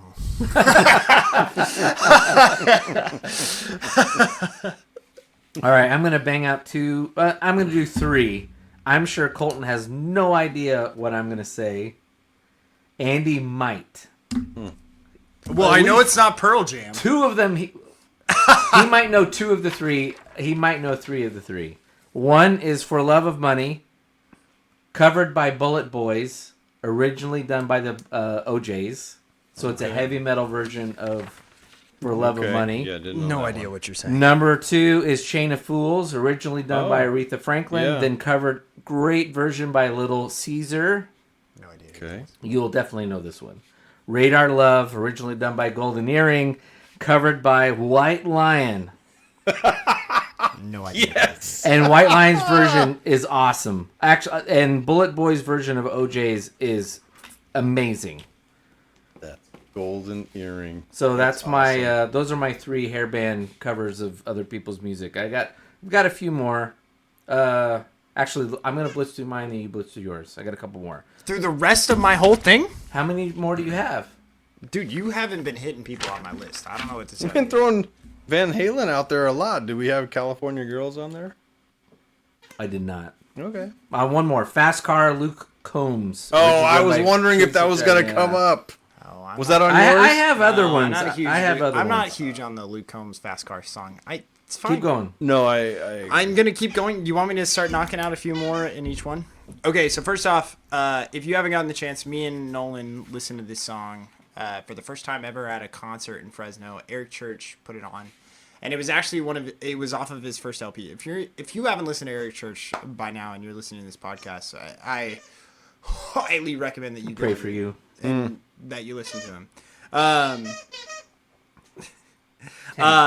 Thank you very much. As part of his original LP that he released, he did a cover of Chevy Van by Sammy Johns, which is actually probably most made popular or famous by Waylon Jennings singing a copy of it. It's possibly out there as one of my favorite Eric Church songs of all time. Eric Church likes to change up the way that he does his concerts. He kind of takes requests when he goes. And he saw a guy with a Chevy hat in Fresno and decided to sing Chevy Van for everybody. And it was phenomenal. And it's just about him getting seduced by a girl. So it's great. I do have also on the country train, since we're there, Brooks and Dunn, which if you haven't heard of Brooks and Dunn, then you don't know about a boot scootin' boogie. But Brooks and Dunn came out with a reboot album a couple years back, and Cody Johnson did. And so the reboot album was actually, they partnered with modern day country artists and they had them choose a song and they sang a song together. And they sang Red Dirt Road by Brooks and Dunn. And the original version of Brooks and Dunn's Red Dirt Road is very poppy, very kind of like, it's this stuff. They slow it way down with Cody Johnson and it becomes this beautiful, and if you listen to it, you sit there and you think to yourself, if you listen to them both side by side, you sit there and say, that was how that song was meant to be sung, was the new version of the song. It's one of those that I believe is the better version of the song. Again, that entire album is just covers of their songs. But that one in particular is the best and the better version of that song, to which Brooks and Dunn both acknowledged as being the way that song should have actually been intended for. So, it's It's phenomenal. It's great to listen to. And with that, we say goodbye to our special guest, Andy Flores. Bye, Andy. He'll be listening Gentlemen, to thank this you. later. You'll have to listen to the. End It's of been the- great. Well, thanks for honoring your time commitments. I've never done that before. Literally. I really haven't. So there you go. All right. You got anything else? I still have more to go. I'm gonna tell you. Do you want me to tell you? I have the ones I have left are. How many kind can you of- count that you have left? I have one, I have 2, one. 3, 4, 5, 6, 3, 4, 5, 6. 7, 8, 9, 10, 11, 12, 13. That's how many I have left. 13. 7. I have 8. I have 8. Okay. So we're trekking. And a lot of them are. I think a lot of. I would say half of them are like borderline what we started out with, where arguably the better known version is the cover is better than the original version. But Do we need a beer before we get started? definitely need to take a quick pit stop of some sort. You as well.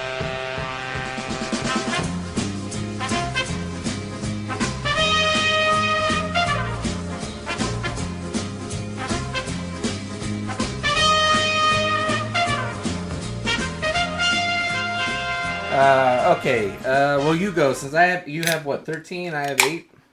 Okay, you want me to start doing 2 at a time, or you want Sure. me to just go one at We'll a time? do 2 and then We'll see. How once we or do twice, after. and then we'll get kind of caught up. All right. I know you're not gonna enjoy this, but that's okay. Actually, and here's actually where I don't think that this one should be an all-time classic. I do think that this one is better than the original, but they never intended for this song to be a hit. It was almost a gag, and they talk about it when they record it, or when they recorded it. Eddie Vedder and Pearl Jam did "Last Kiss" by J. Frank Wilson and the Cavaliers. And they did it as like this gag, but it actually turned out to be one of their most popular songs.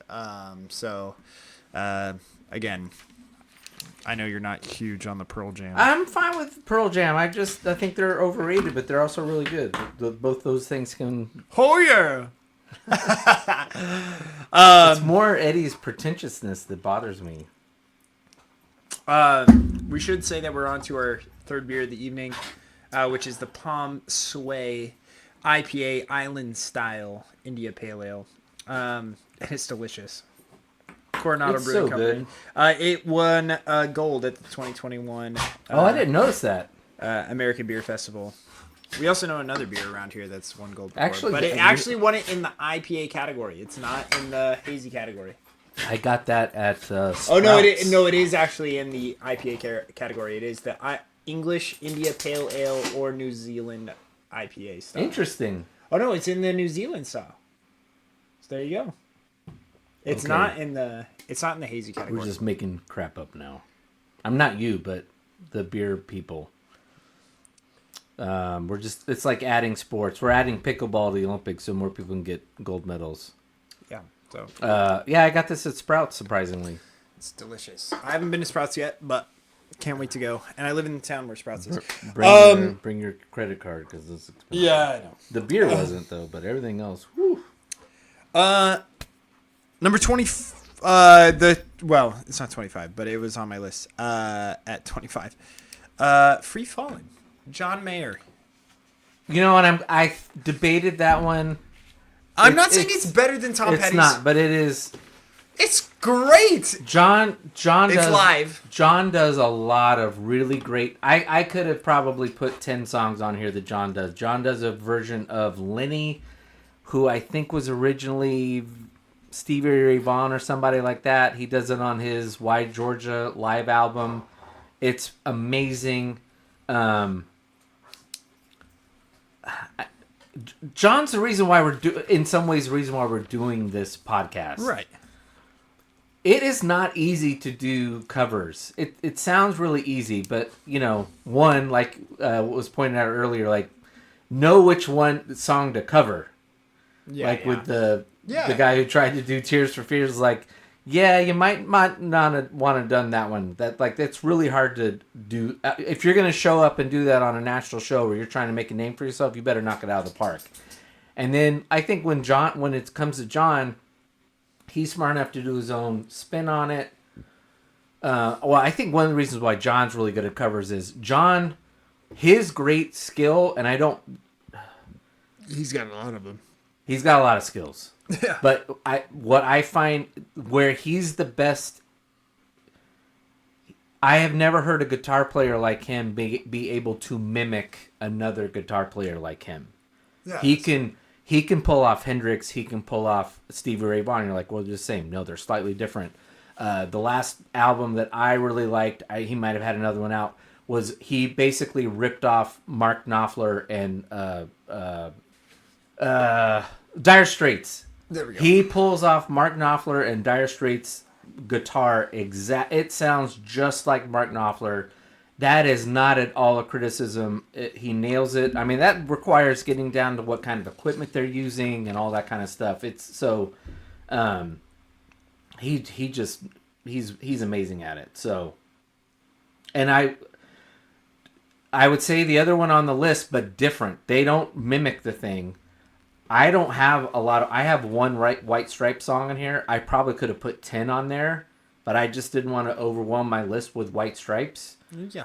But they are also exceptional at doing covers, but it's different. They just do their thing where they just take a cover, totally redo it in a way it wasn't intended, and actually are successful at it. And that's why it's an art to do this. Right.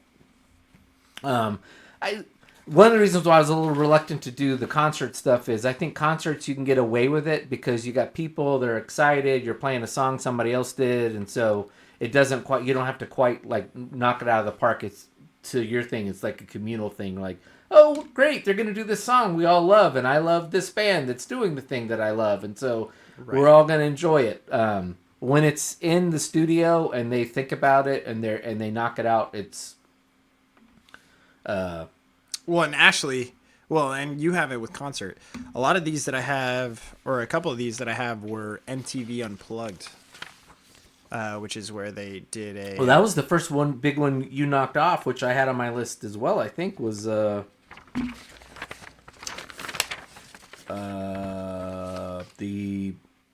Nirvana cover. Oh no, that was Tim got, or not Tim. Andy did. Andy got the man who sold the world, didn't he? Yeah, that was Nirvana's was- big MTV. There's a song that I did not put on the list because I didn't want to just keep going and turning this.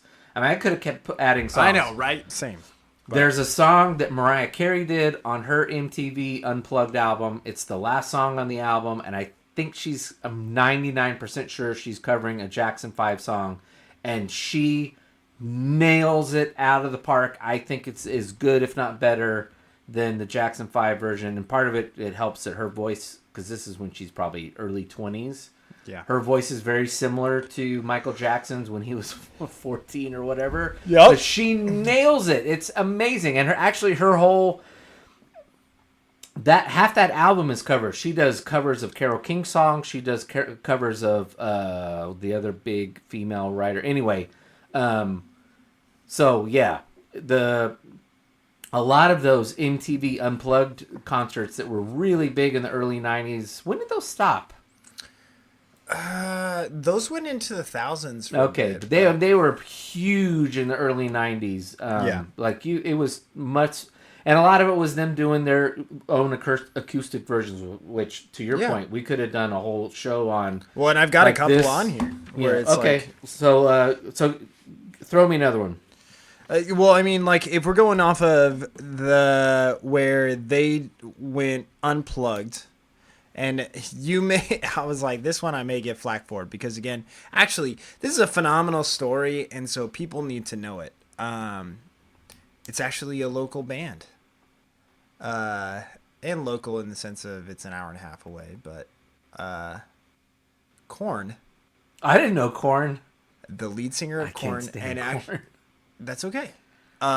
It's not my kind of music. It's It's not mine either. But this, and I mean, like, this song is their most famous song. Okay. Well, but the lead singer of Korn was anti-religion.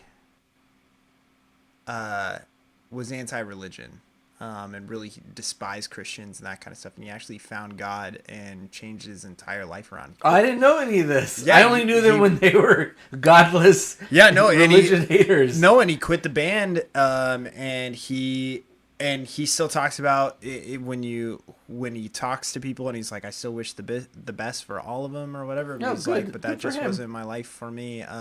And of course, if you see the guy, he's tatted from like head to toe, and like, you know, you can tell that life's been hard in some points. You but know what? You might be okay. Keep going. I think now I remember this.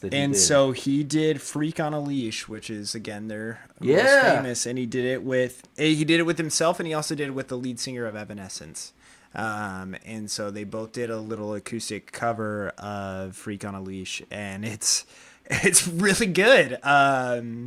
Especially when you're coming off of "Freak on a Leash," Korn's version of it. Yeah. It's pretty hard, like, you know. So, but even then, I'm not gonna say everybody knows "Freak on a Leash," but if you were to hear it, you'd be like, I feel like I've heard this before, or like there's something about it where it's like maybe you've heard it at a football game or something where it's like they're trying to hype the crowd up or whatever. So yeah, it's kind of a cool thing. But the Korn is based out of Bakersfield.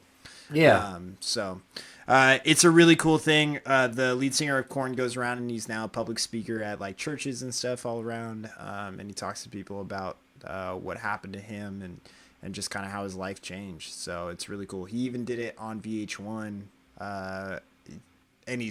And the rest of the band is pretty exclusive. They don't like to talk about stuff, but anytime anybody ever asks him to like come out and talk, so like on a VH1 countdown, he was asked to come out, and he talked about how his life changed, and that kind of stuff. And so it's really, really, really cool. So that's one that's kind of a cool one that happened on Unplugged. Yeah. Yeah, Pete Korn, that kind of music, like current heavy metal, it's my least favorite music. Sure. And it's not the lyrics; it's just the sound, the screaming, and the like. Yeah, I'm not huge into it either. And the driving, it just makes me very anxious. I might as well be 100%. trapped in a crowd of people not moving. 100%. I might as well be at church on a Super Bowl Sunday, because that's how I felt on Sunday. That's how I felt on Sunday. Walked out of church on Sunday, and our church is still a bit gimmicky. I think they need to update it, what they're doing for Super Bowl Sunday. But they had tailgating, which I actually participated in. I think the first year we were there, I was one of the tailgaters, providing food to people. And this year, look, we had my 3 granddaughters with us the before in the morning, and by the time we were ready to go to church, my nerves were shot, and then we walked out in a crowd of people. I'm like, nope, I am going to stand off away from everybody else. Like, I don't want to be here. All right, I'm going to throw one in. A lot of mine, I think maybe 2 offbeat ones. A lot of mine are actually kind of conventional. I just don't think they're slam dunk. This one's better than the other. First one is With a Little Help from My Friends, Joe Cocker. Originally done by the Beatles. Yeah. If you're a Beatles fan, you're probably like, no, the Beatles version's still better. But Joe Cocker, that's arguably the song that launched his career in the late 60s, early 70s. And it's a great version. He's got a great band behind him. So it's a outstanding cover, whether or not you like the first one both versions are great. All right, next one for you. I'll do 2. These are, again, they're not necessarily, well, this one is better than the original, but there may be other versions or covers that you may like of this song. Feeling Good. Muse covers it. And I'm actually a pretty big Muse fan. They do have a little bit more of an electronic beat kind of sound to them. They kind of, but at times they almost sound kind of U2-ish. but a little bit more like studio U2 as opposed to like rock band kind of U2. So they did Feeling Good, and I know lots of people are Michael Bublé fans. It's actually it's actually from a musical called The Roar of the Grease Paint that was popular in the 1950s. And wow. Yeah, it's a musical, and so lots of people have covered it. There's lots of different people that have made it popular over the years. But Muse kind of redid it and kind of made it more of into the 21st century, if you will, and it's pretty good. I don't know. Like I said, there's different versions that you like. I'm not discrediting Michael Bublé's at all. Well, look, Bublé's entire career is basically covering other people's work, which has been covered and covered and covered. So Yeah, but he does it really well. No, I know. I'm saying, like, I was like, at my wedding, our first dance song was "You Got a Friend in Me," sung by Michael Bublé. So okay, I mean, this is a side topic. This is great. Michael Bublé is fantastic. You know, it's also great. Oh, jeez. the wedding singer. No, I had him in my Harry Connick Jr. Oh, okay. Yeah. He's also fantastic. Grew up in New Orleans. I think his dad was a jazz musician. Yeah. When he was a teenager, he was hanging out. That's and it's not even guys doing different versions. Just you got a great voice. That is a genre where you got to have a great voice. There's no 100%. pretending that. Like Yeah, you got to be a full on crooner. And so to be able to lean in and redo what, at this point, Bublé, what Harry Connick Jr. had done, what Frank had done, what, yada, yada, all these guys had done over and over and over again, it takes a skill. So. And then my second one that I had was Landslide, which is originally a Fleetwood Mac song. And if you've heard, and again, I'm not saying that this is better than the original. Actually, the one that I grew up with was Stevie Nicks singing Landslide. It's a phenomenal Fleetwood Mac song. Yeah. So who's the cover by? The Dixie Chicks. Dixie Chicks. Or the Chicks nowadays. But yeah, it's in 2004. I will also say did they record this? They did do a great version, but there's also I didn't even think of this. Damn it. I have to look it up. And actually, it's up there as one of my favorite Fleetwood Mac songs, Landslide. And if he's listening to this, he's going to be later. Well, he left, so. He'll still probably listen, be screaming who it is. Smashing Pumpkins did a fantastic cover of it. Why haven't I heard that version? Haven't? I like the Smashing Pumpkins. Oh, it's arguably one of their best. It's probably for me their second best song. What's their first best song?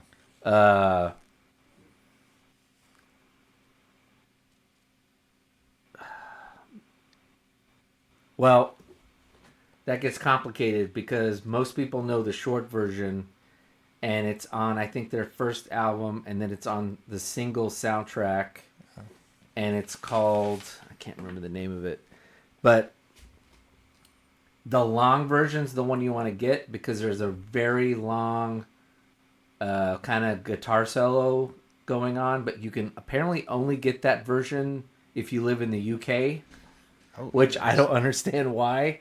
Interesting. Let me see if I can find it. Drown. That's what it's called. Drown. I think we've talked about this. If pretty much everywhere in the States, you get like a 4-minute version, and the 4-minute version is really good, but the full 7-8 minute version is just Billy Corgan going crazy with all these instruments, doing crazy sounds with the guitar and I think other instruments. It's fantastic. But yeah, their Landslide, their version is great. That's awesome. I got to give that a listen to for sure. What do you got next? So my next one, let's see what I got next. My next one is kind of one it's a bit of a cheater. It's Angel from Montgomery, originally done by John Prine. I think most people didn't know John Prine did it until later in his life. There's a great version of Bonnie Raitt singing it live with John Prine singing with her. But this is one of those songs. There's probably, if we went through the list, there's probably 5 or 6 songs that have probably been done by 10 people, and each version's great. And Angel from Montgomery is one of those, mainly just because the lyrics are fantastic. The melody that John laid down with the song works perfectly, and so there's probably 4 or 5 versions that I've heard are really good. So 100%. Angel from Montgomery is a great song, but Bonnie Raitt does a really good job. She does a fantastic cover of it. My last one that isn't an acoustic, or actually it's just not an acoustic cover, everything else is acoustic covers from here on out, is I'm a Believer by Smash Mouth. And we talked about Shrek earlier. A cover of the Monkees. I hadn't thought of that. That was a good one. It's fun. I mean, you know what? That one's a great one because they actually sound similar to the original version, but different enough to where they get props for doing a really good cover. Yeah, they did a really good cover. I was like, I think most people, if you were to listen to them side by side, most people nowadays, I don't know if back when the Monkees were putting out music, if you would sit there and say which one I think most people would sit there and say, oh, I prefer the Smash Mouth. You would say they sound similar, but I think I prefer this one better. And that's because the Smash Mouth one is a lot of fun, and it's good. And if you've seen Shrek, it just fits. Whoever did the music for Shrek was that guy knocked it out of the park. Knocked it out of the park for both of the first 2 movies. I don't remember any of the music from 3 or 4. But I'm gonna let you know right now that for the first Shrek and the second Shrek, the music on both of those was phenomenal. So, yeah. All right, so my next one is "Take Me to the River," originally done by Al Green. Talking Heads have a great version of it. Oh, okay, nice. It's very Talking Heads. Lead singer's got a strange voice. It is in no way a good voice, but what's his name? David Byrne. David Byrne's not a really good singer, but the man knows how to put together backup instruments. He put together a band and really put together a really good, nice sound. If you're not familiar with Talking Heads, you're familiar with Talking Heads if you're my age or Andy's age. And if you've heard a Talking Head song, it's probably because it's been in a movie or something. And you're like, who's this guy? That's weird sounding voice. So, but yeah, "Take Me to the River," Talking Heads, Al Green. I think there's both a studio and a live version, and they're both really good. And the Al Green version's good too. All right, so like I said, I'm going all acoustic from here on out. This is actually my favorite Killers song, but it is a solo recording from Brandon Flowers. It is not, as far as I can find, on Apple Music. It does not exist on anywhere. Like, I can't find it anywhere. It could be on Spotify, but it is "Jenny Was a Friend of Mine." That's my favorite Killer song. And so they did a couple of covers. Sure. And but you got to go find them. But I'm saying you have to go find. They did one for the Las Vegas, well, but this was also Brandon Flowers was after the Killers stopped being a band together, so they all went on hiatus and never came back. I know that. But Brandon Flowers did their own song "Jenny Was a Friend of Mine" as an acoustic cover, and it's phenomenal. So go onto YouTube, look it up, and enjoy him singing it. So they did a cover of a Willie Nelson song or something when they were still a band for like the Las Vegas tourism board or something, and it was in a commercial for a while, but it was one of those where you had to like bootleg the thing to find it because it didn't get put on an album. they somehow recorded it and it was only done for Las Vegas Tourism Board, and so Yeah. but it was great. The Killers are another band where they've done a lot of covers. They could take up 5-10 spots on a list. 100%. All right, I'm getting into kind of less obscure. I have one more obscure one. Will be my last one, but these are a little bit more or very much more well known, but I haven't gotten to them yet. So, La Bamba, done by Los Lobos, Oh, yeah. originally done by Richie Valens. Yeah. There was the Richie Valens movie that was done in the late 80s.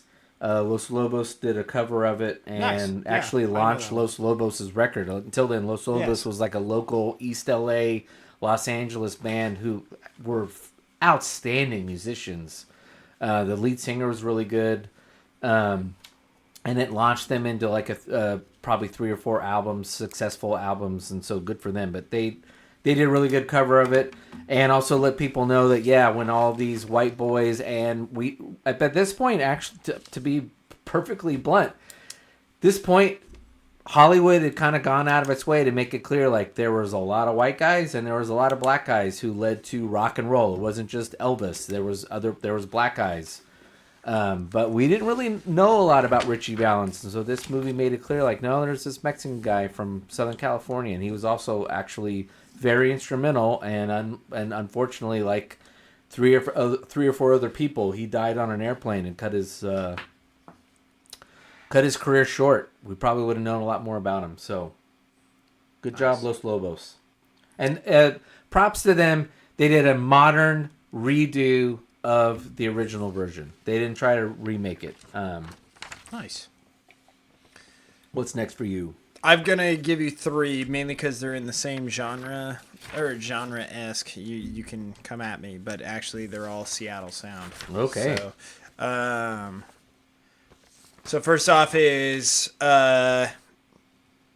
Chris Cornell does his own version of or does an acoustic version of Black Hole Sun, Oh yeah, and it's really I freaking forgot good. about that. Yeah, no, it's phenomenal. Again, he's split off. He's doing his own solo work away from Soundgarden. He also does his own version of Billie Jean. Yes. Yeah, so I was like, if you like Soundgarden and you like that kind of tone, I was like, then that version of Billie Jean would be good for you during that time. But it's a hit, and I think there's one version of it in particular where he does it like a year before he dies, and that one's like his best version of it. And so that's a lot of fun. That one's really good. After that, I have Black by Pearl Jam. They do an acoustic version of Black, which is, I feel like that one kind of speaks for itself. Again, you can say that Eddie Vedder is completely just into himself, which is fine. No. No, it's fine. I don't think he's into himself. I think Andy and I would agree. He leaned into politics. I don't have a problem leaning with someone leaning into politics. It's when I think Eddie Vedder leaned into politics. Like, if you're not pro-choice, then you can go fuck yourself. And I think that is a little bit off-putting, where you can say like, Sure. we're a pro-choice band. We're this. And it's like, okay, I know where you're at. But to then kind of be told over and over again, if you're not, then you're like a demon and scum of the earth. It's like, all right, then I'll just go spend my money elsewhere because I don't need to put up with this. So you say that, but Rage Against the Machine does that on a regular basis, and yet you still had Rage Against the Machine is a You racket. still had the ghost of Tom It's Joad a out racket. there. Rage Against the Machine's a racket. They don't really believe what they say. Otherwise, they wouldn't put out albums. I know what I'm dealing with Rage Against the Machine. Hey, remember when Rage Against the Machine went on the BBC network? And, Yes. and they said, hey, listen, you can't say the F word on here. And I was like, I remember watching that, and I was like, do you know who you're talking to? Like, what the heck? That was the most punk-ass shit I'd ever seen in my life. And then Everlong. Foo Fighters have a really great acoustic cover of their own song, Everlong. So if you haven't gotten the chance to listen to them sing Foo Fighters Unplugged, or sing Everlong Unplugged. It's really great.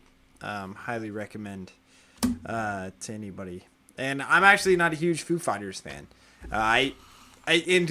And that's not anything to say against the band Foo Fighters. It's just like, for me personally, their sound just isn't something that I like pick up and I'm just like, oh yeah, I just want to listen to the Foo Fighters this week. So, and that's just kind of how I am with them. So for me to give them respect on that aspect, hopefully people are like, oh yeah, that is, and if you don't know me, like, seriously, high praise for Everlong's acoustic version, as I think it's phenomenal. So, what do you got next? All right, now I'm getting into... How many more do you have left? I've got 3 left. 1, 2... I have 4 left. I have 4 left, actually. No, I have 3. 3. Okay, my next one is I Shot the Sheriff by Eric Clapton. Yep. Originally done by Bob Marley and the Wailers. I think they're both equally great, but I think if everybody's really being honest with themselves, they probably heard Eric Clapton's version and not Bob Marley's version. Although that might change with the Bob Marley movie coming out soon, so which is good. Yep. You want to go for your second one? My second one, again, is an old school one. Mr. Tambourine Man, originally done by Bob Dylan, but made famous by the Byrds. How the heck did Colton not go after Bob Dylan one more time? I did think about talking about that one, but I was like, I feel like I've gone after Bob Dylan enough. And I'm a big Bob Dylan fan. But he's great. There's actually older if Bob I haven't Dylan. said that enough tonight. We'll throw some Bob Dylan towards the Notice end. that nobody's covering Don't Think Twice, It's All Right, Babe, because that's like my favorite Bob Dylan song. There's a late Bob Dylan. I mean, he's still alive, but late Bob Dylan, I think it was mid-2000s. It's called Most of the Time. It has one of the meanest basses I've ever heard, and it's Bob Dylan is his voice at its best most of the time, but the music on it that he's arranged for it is amazing. You got to have either really good headphones or turn the speakers on and listen to all the stuff he's crammed into it. It's great. All right, next one. I'll do one to make us even at 2 left. I am going to give a shout out to Reliant K, who again took a song that they had, and in my opinion, I think that they made it better. They did an acoustic cover of their own song. They did Who I Am Hates Who I've Been, which was one of their most famous songs off of the album. And so I told you that there is a Pop Goes Punk, or Punk Goes Pop albums. Those are there's 7 or 8 different albums of Punk Goes Pop. So you can find lots of punk artists that decide to sing a pop song in their own version or their own way. And they sing it and they do a phenomenal job. There's also there's only 2 albums of this. And it's actually Punk Goes Acoustic. And so there's 2 albums of Punk Goes Acoustic. And on the second Punk Goes Acoustic album, Reliant K does one of their and so what all the bands do is they take one of their songs and they make it acoustic. They unplug it and they go for it, and again, Reliant K, and this is where Tim kind of talked about it earlier, where it's like, the story, that Reliant K is this Christian band. And actually, one of the beauties behind Reliant K is that they transcended Christian music. Oh, yeah. They were in the pop punk culture. Lots of people didn't recognize that they were a Christian band. But actually, all of their songs, when you know that they're a Christian band, are actually about Jesus. And so it's really funny. There was 3 or 4 bands when they were big, they were pulling that off. Yeah. And then that's when Christian music just died, where it just went all in, and you had to be sanctified. You had to be worship music from that point on. What was the other? Which is funny because I think some of the most wholesome, some of the most beautiful Christian music that I've ever heard in my life is from those bands that weren't trying to fit the mold of what's going to be sung on a Sunday morning. Getting Into You is still one of my favorite Reliant K songs. And it is explicitly about God, and I wish that people would sing it on a Sunday morning. And it's just, and it's an honest, genuine response of how somebody feels towards God. It's almost in the same level as "Oh How He Loves" by David Crowder Band. Switchfoot was the other one that had just people completely 100%. whole 100% like, oh, these guys are kind of cool, like semi grunge kind of thing. And I was like, no, they're a Christian band. They are a Christian band, and they were a really good Christian band. And Cutlass was another one. Yep. Creed was another one, but like, was it Cutlass who had the song about who did the How to Save a Life? That was Frey. That was Frey. That hit. The Frey opened for you too. Frey was on every like secular radio station for a couple months, and people were just like, because they resonate with like, I got a friend who's addicted to something. How to Save a Life, You Found Me was one of their big ones. There was another one, I can't remember what it is. Those were all huge, the Frey songs. There were bands out there that just kind of transcended. People almost claim that the Killers are that way, but they were Mormon, which we've talked about on this show before. So we're not going to get too far into that. But yeah, so Reliant K did a cover of Who I Am Hates Who I've Been, and it's phenomenal on the acoustic album. It's very raw. There's just something sometimes about an artist unplugging and pouring their heart out into a microphone where you're just like, damn, that was a pop hit before, and you're just like, yeah, I sang along to it. But then for whatever reason, when you sang it that way and you held out some of those notes, you're just like, fuck, that hits like. Well, that goes back to what I said earlier. I don't remember what song I was referencing, but that's when the artist gets back to when they wrote it and before a producer got in the way. Because the producer's job is to sell records for the record company. Yeah. And it's just the way it is. That's how the business works. I don't mean that record producers are scum of the earth, because a lot of people would have never become famous without someone taking their song that they meant in the way we see it now and stripping it down in some poppy form or some other more commercially accessible form. But then that's where these artists get to come back and be like, this is how I really originally meant it. Right. All right, 2 more for each. All right, my next one is, I'm actually going to go White Stripes. Just Don't Know What to Do With Myself. Originally by Dusty Springfield and written by Burt Bacharach, but it's a great song by the White Stripes. I was like, it's a great song by the White Stripes. I didn't know it was a cover, honestly. That's awesome. Dusty Springfield, great female artist from the mid to late 60s. So yeah, they there's a lot of ones that they pull off. That one's one of their better ones. So again, all of mine are acoustic covers, so everybody is covering themselves for my last 2. I'll let Tim finish things off with his last one. All right, my last one well, is. No. I'm saying I'll give him my last 2, and then. Oh, okay, I got you. So that way you can be the best for last. No, well, I don't know if that's going to be the case, but I really do like what I'm going to. Okay, then at least you can go. I was like, I like my last 2 songs, but I don't feel like I saved anything that was just going to be like a boom. We didn't save the best for last? I didn't, at least. Vanessa Williams song, by the way. Anyway, go ahead. I had Creep by Radiohead. Oh! They do an acoustic version of Creep, in which also, just so you know, Radiohead hates their song Creep because it's so popular for most of them. For, like, everybody wants to hear that song. So they rarely ever play it at concerts, but they did an unplugged version of Creep. And it's... This was not on my list, but I'm going to have to add one to my list when you're done. Keep going. Oh, well, then we got to trade then. So, because I can't go back to back then. So no. So the acoustic version of Creep. Yeah. So I'm going to go with the acoustic version of Fake Plastic Trees. which is it's my favorite Radiohead song, and it is fantastic.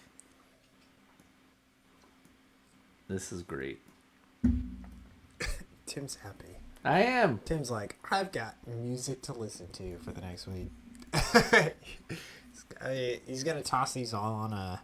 Actually, what you should do is you shouldn't even like toss this on a list. Just toss it all on a Spotify playlist and then just share it with at the end. Just tag it or put it as like your shared thing. So just put it on a Spotify playlist. And just toss it with everyone. So okay, so that's where you went. So then you did go Eric Clapton earlier. Eric Clapton does an acoustic unplugged version of Layla. Yeah. So that's what I have for my last one. It's I don't feel like there's anything that needs to be said. That's one of those where it's like, man, damn, dude, you did it better than you did it before. Where it's just like, and again, that's also what we talked about with Jackson Brown earlier, where it was like, this is what the producer made you do, and so therefore, and don't get me wrong, Layla's original version is great, but it's just like, something just hits home a little bit harder on those ones. So, yeah, his acoustic version of Layla is phenomenal. So that's my last That one. is a great one to end on for you, because Layla, Eric Clapton, and Derek and the Dominoes, it's an iconic song, but it is a strange song if you break it down. Sure. He's singing Layla, and it's got it has this iconic da-da-da-da-da-da-da, and it keeps going, and then all of a sudden it fades into a piano playing with a whole other song that doesn't connect at all melodically to the previous, and it keeps going. And I imagine there's probably a lot of people from the late 80s, early 90s who might not have been all that plugged into classic rock who know that song from Goodfellas, because that song takes over Goodfellas for a good 4 or 5 minutes towards the end of the movie. It's a strange song. Sure. And then he strips it down in his acoustic way of just like, we're going to strip out all of the last half of the thing, and just, we're going to focus on the lyric and me playing my guitar acoustically and just boil it down. So good. And I'd like to know how that original version got done. Was that Eric's version? Was that his idea, and then he got older and wiser, or just like, I'm going to do a different version, or what? But again, MTV Unplugged. All right, my last one is, it's America, and it's by First Aid Kit, which, if you don't know who they are, it's two Swedish sisters. They came out about 15 years ago. They did a cover of Simon and Garfunkel's America. They do a lot of covers. They do a lot of their own original stuff as well.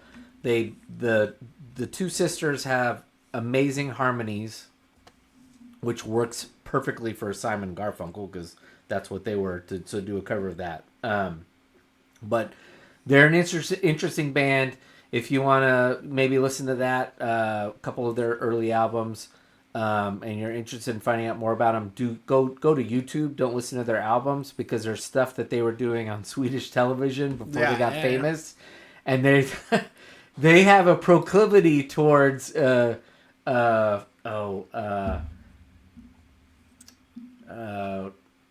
the country guy? Don't Take Your Guns to Town. That's Johnny Cash. No. You're correct, he is, but I'm thinking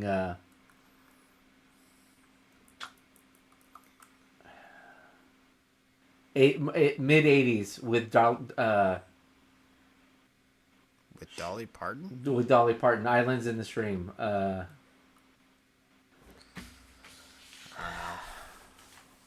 don't know who you're talking about right now. You don't, but you will when I... I'm sure. Islands in the stream, that is what we are. Kenny Rogers. Oh, Kenny. So they do some Kenny Rogers. They do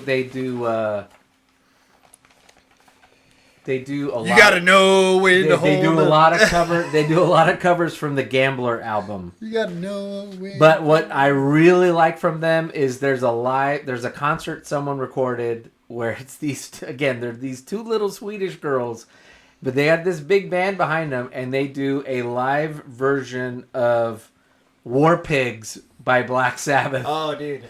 Wait, what? They are No, what's great. the Black Sabbath song that we didn't hit tonight? Where somebody covered Black Sabbath. Yeah, somebody covered Black Sabbath, and honestly, I was like, "You guys are gonna get." Well, this if you want to one. see a really good cover of Black Sabbath, look up First Aid Kit and War Pigs, and you'll see it's a nice little 5-6 minute live version.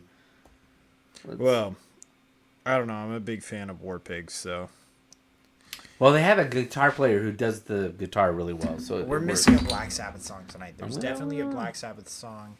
Go to. I can't look up my phone's all jacked up. Go to. I don't know. Or Rolling Stones. It's got to be on there. Rolling Stones top cover songs of all time. I don't know.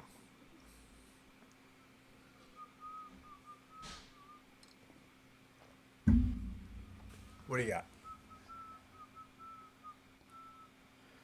Let's do this. Loudwire. Let's do 10. LimeWire? 10 best Black Sabbath covers. Nope. What? Changes by the Cardigans. Okay. All right. No. Wait. We're talking about somebody covered the Black I Sabbath. know. Okay. Cardigans covered Changes by Black Sabbath. That one I Faith No More did War Pigs. That one's a good cover. Melvins did Into the Void. think it might be Changes. Pantera. Pantera's the same kind of band. I want somebody who's not the same. A lot of these are just heavy metal bands covering Black Sabbath. I'm gonna say that I'm pretty sure that it was Changes that I'm thinking of. But I don't listen to Black Sabbath on a regular basis. I'd rather listen to Eddie Vedder if I'm not gonna listen. And not gonna be able to understand the lyrics. Whoa.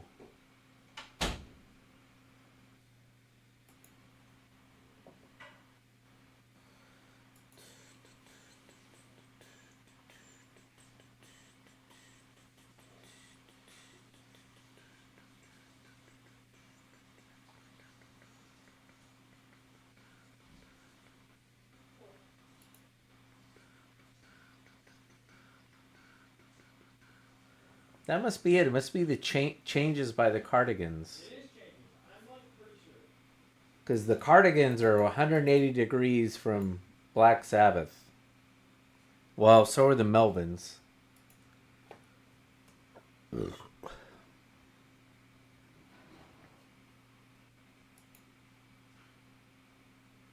We are going to play a song. We've done this before to take their rock songs and make better to perhaps the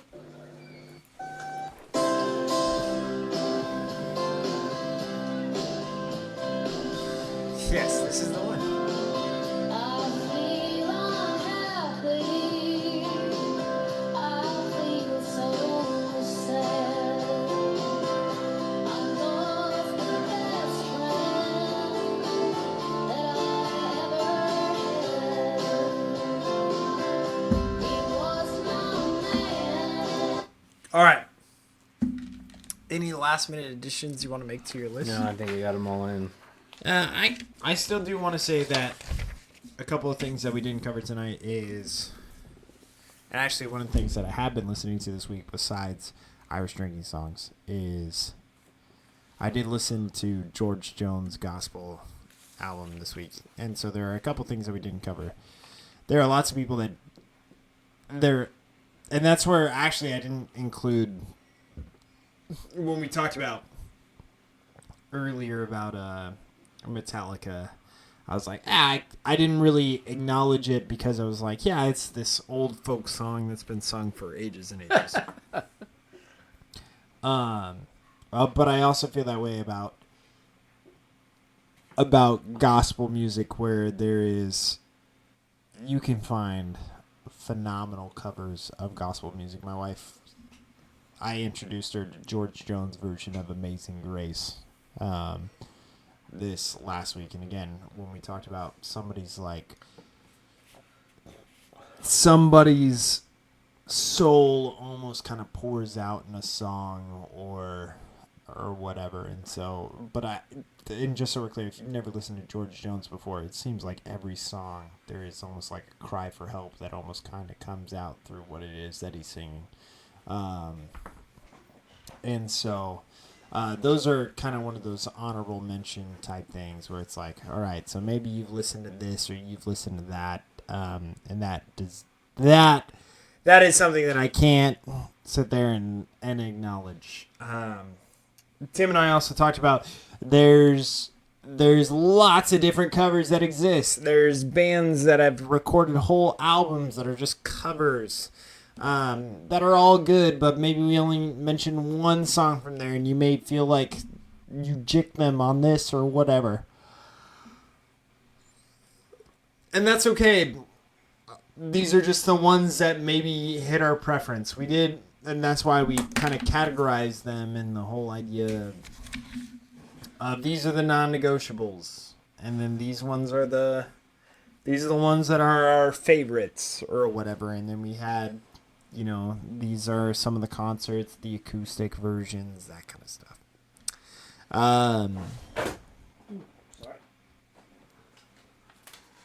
And so those are great. I do say that when I think about the list and I reflect and I'm like, man, dude, there's lots of artists out there that cover stuff all the time. I was like, Willie Nelson has phenomenal covers of like Georgia on My Mind or Blue Eyes Crying in the Rain. Those aren't his songs,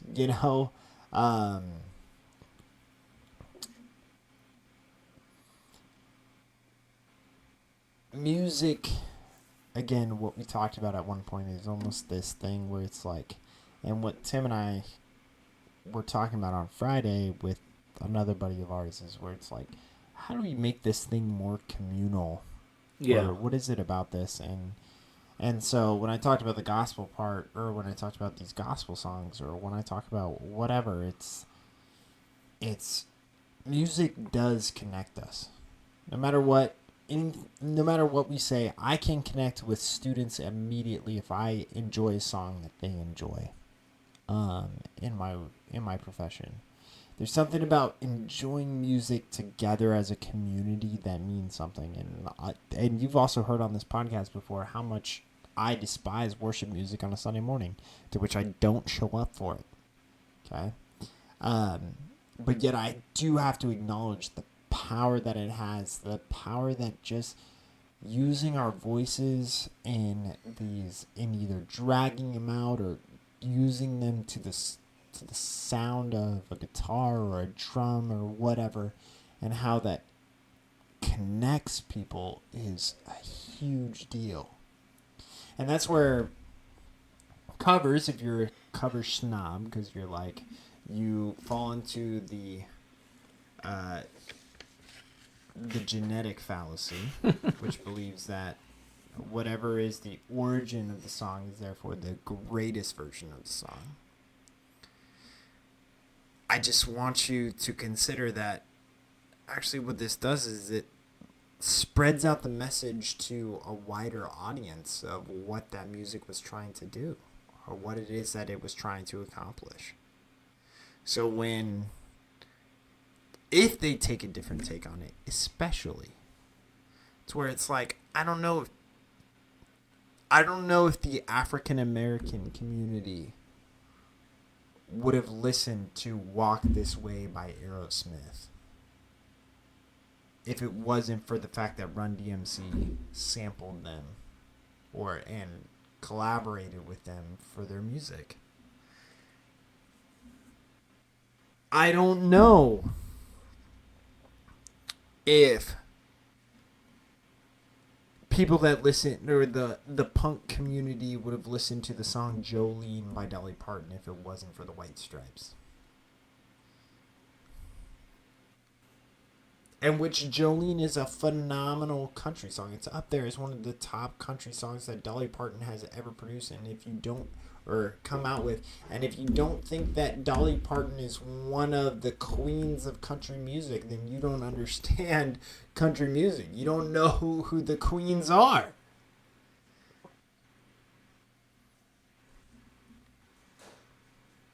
And again, if you don't think that when Johnny Cash comes out with Hurt and he sings it and he means it with all of his being, and I don't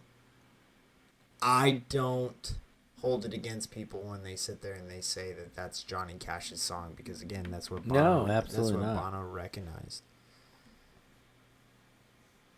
It's phenomenal to where you sit there and you acknowledge that there's something going on that is beyond music in that. So, I don't know.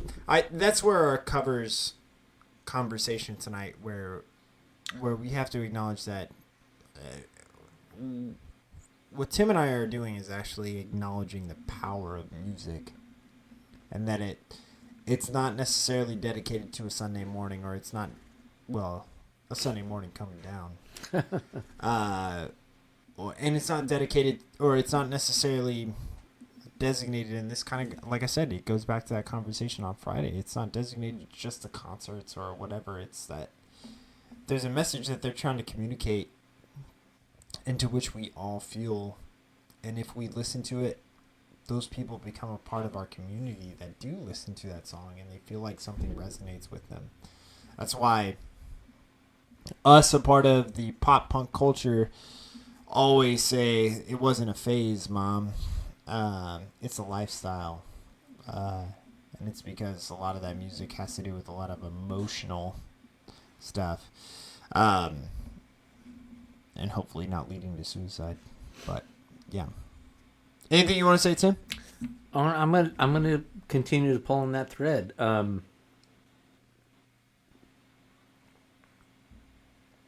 I think one of the reasons why we bring up these covers is, well, we did. This was meant to be a fun episode, and the three of us that were on here are music connoisseurs, so we're gonna show up with all kinds of knowledge behind it. And I encourage you, if you really like a band or like a song, do some digging on the internet and find out where that song came from. I mentioned earlier before Sunday morning. Coming up, I prefer the Chris Christopherson version, in part because I know at that point, from stuff that I've read and watched about Chris Christopherson, is he's in Nashville.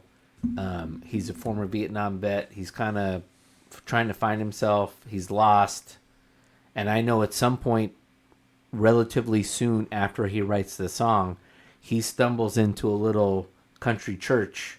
It's not really a country church. It's where all of the great country artists go for church. But he stumbles into this church that someone's told him to go to, and very quietly becomes a Christian, and was very quietly a Christian for the rest of his life. Yeah. And to me, I love his version. Well, when Johnny first heard the version, the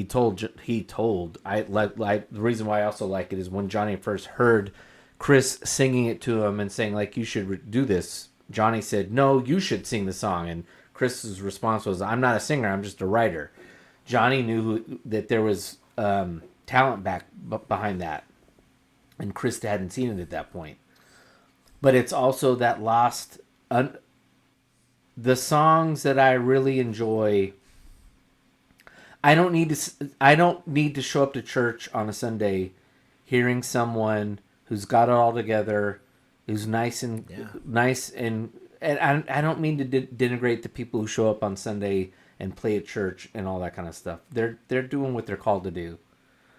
And it's not that I don't ever get something out of what they're doing, but really gets me going is hearing a song like that, where I know Chris Christopherson is really just saying, like, this doesn't work for me anymore.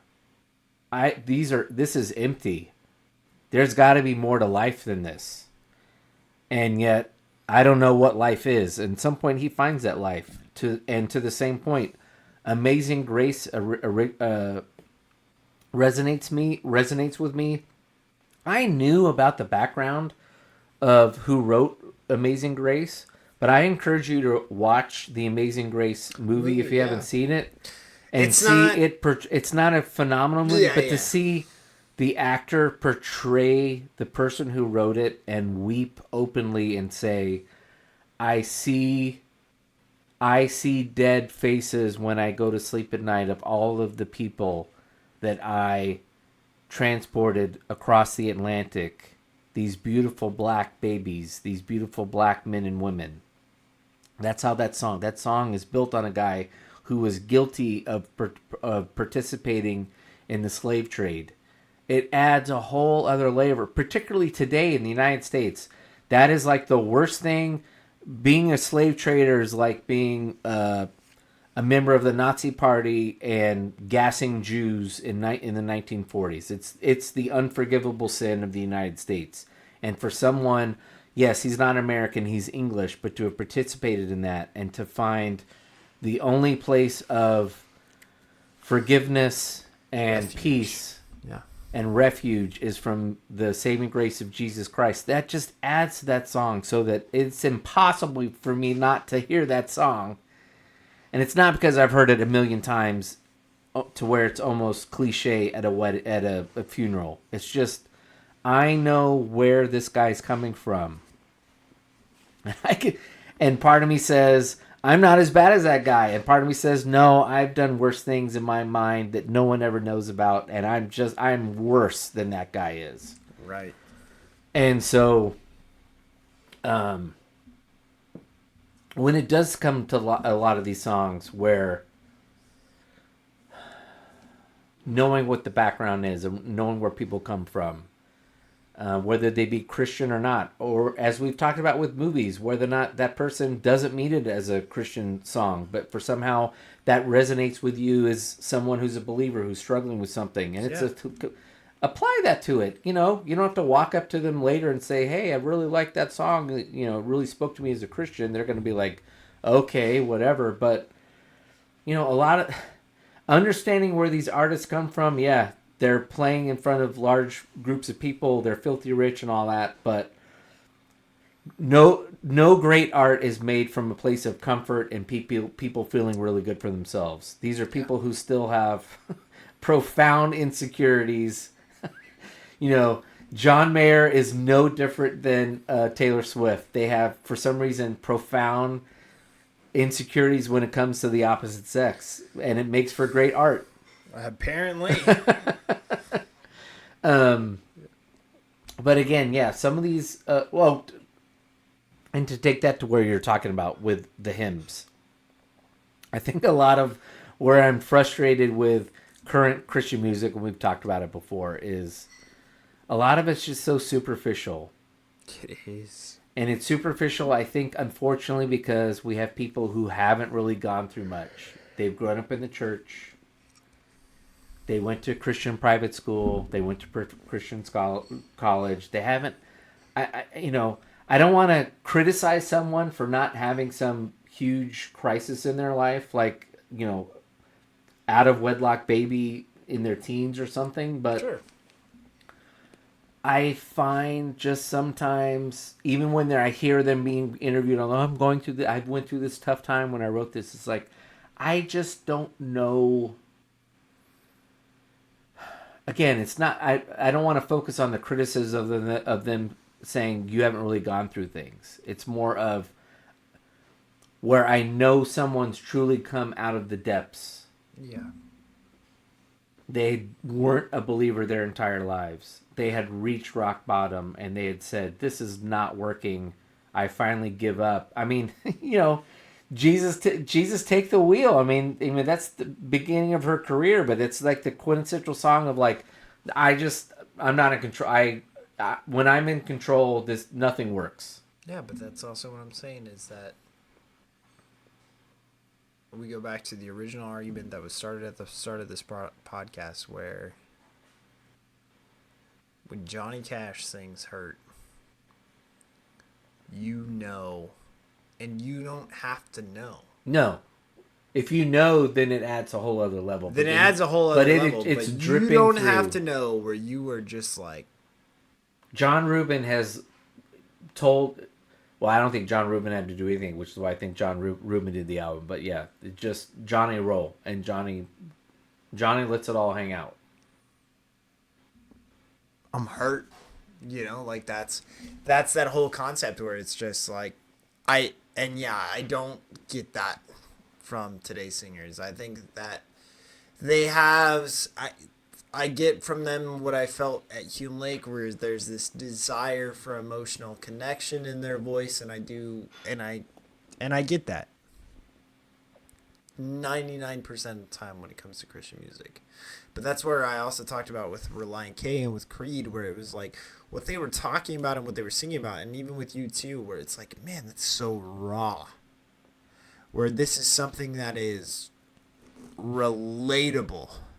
This is something that I feel is, and it's not just sitting there and singing God's praises. It's, where are you? That's why You Found Me by The Fray and How to Save a Life were such a big hit from The Fray that we just talked about, where it is this idea of they're almost laments towards God, which again are in the Psalms. Arguably Bono's greatest song. I believe in Kingdom Come. I believe that love is overcome, but I still haven't found what I'm looking for. It is the song of, I think, the hell. And I think this is where you and I get so frustrated with fellow Christians, is they are so certain on what the Bible says and what Jesus says and what we're supposed to do, and where you and I are coming from, and I think where Christians want to be told, like, no, this is actually healthy. This is what Jesus calls us to do. We are wrestling with what... We should be Jacob. We should be Jacob wrestling the angel. We're here wrestling with God. We don't know. I don't understand. You seem to contradict yourself. You give me contradictory... You tell me to stand up for things, but then turn the other cheek. I'm supposed to love but hate evil. Which is it? I don't understand.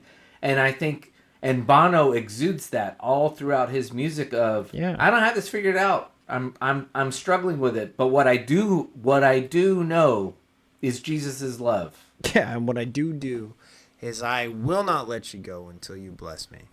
We should be Jacob. Wrestle with God continuously. So there, continue to question him, but still have faith in the idea that he is God and that he will bless you. 100%. And I'm not going to be condemned for struggling and questioning and not being sure. And he never was. I mean, your hip might not work. But, you know. Jacob wrestles the angel, and the angel overcomes. So, but I do think that God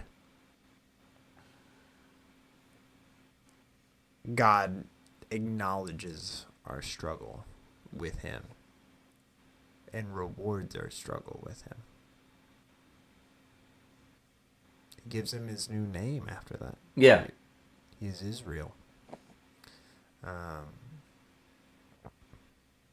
I will not let you go until you bless me. Because again, he knows who he wrestles with. And we should know who we wrestle with. Yeah, there's a book of the Bible that no one ever mentions. It's the book of Lamentations. Yeah. We love the Proverbs and we love the Psalms because most of it's declarations and praises and stuff like that. Yeah. We don't do very much well with Lamentations, and I don't know why. I mean, Christian music... Well, we don't like to lament. We're not lamenters. Yeah. He's given us the... Praise only is all that we take. He's given us the owner's manual to life. Everything's been solved if we just believe in him. All right, well, we hope you've enjoyed this mostly secular cover music episode of the Go to Hell podcast. And our part-time co-host, Andy. It would have been nice to actually hear what he had to say in the last 10 minutes or so, but anyway, thanks for Andy, listening. you could leave them in the comments. Yeah, leave them in the comments. As always, subscribe, rate, and review so others can find out about the Go to Hell podcast. And if you don't like covers, or do you have another thing to say, Colton, why people should go to hell? Well, you know, if you don't think that All Along the Watchtower is the completely better version, 100%. go to hell. Go to hell.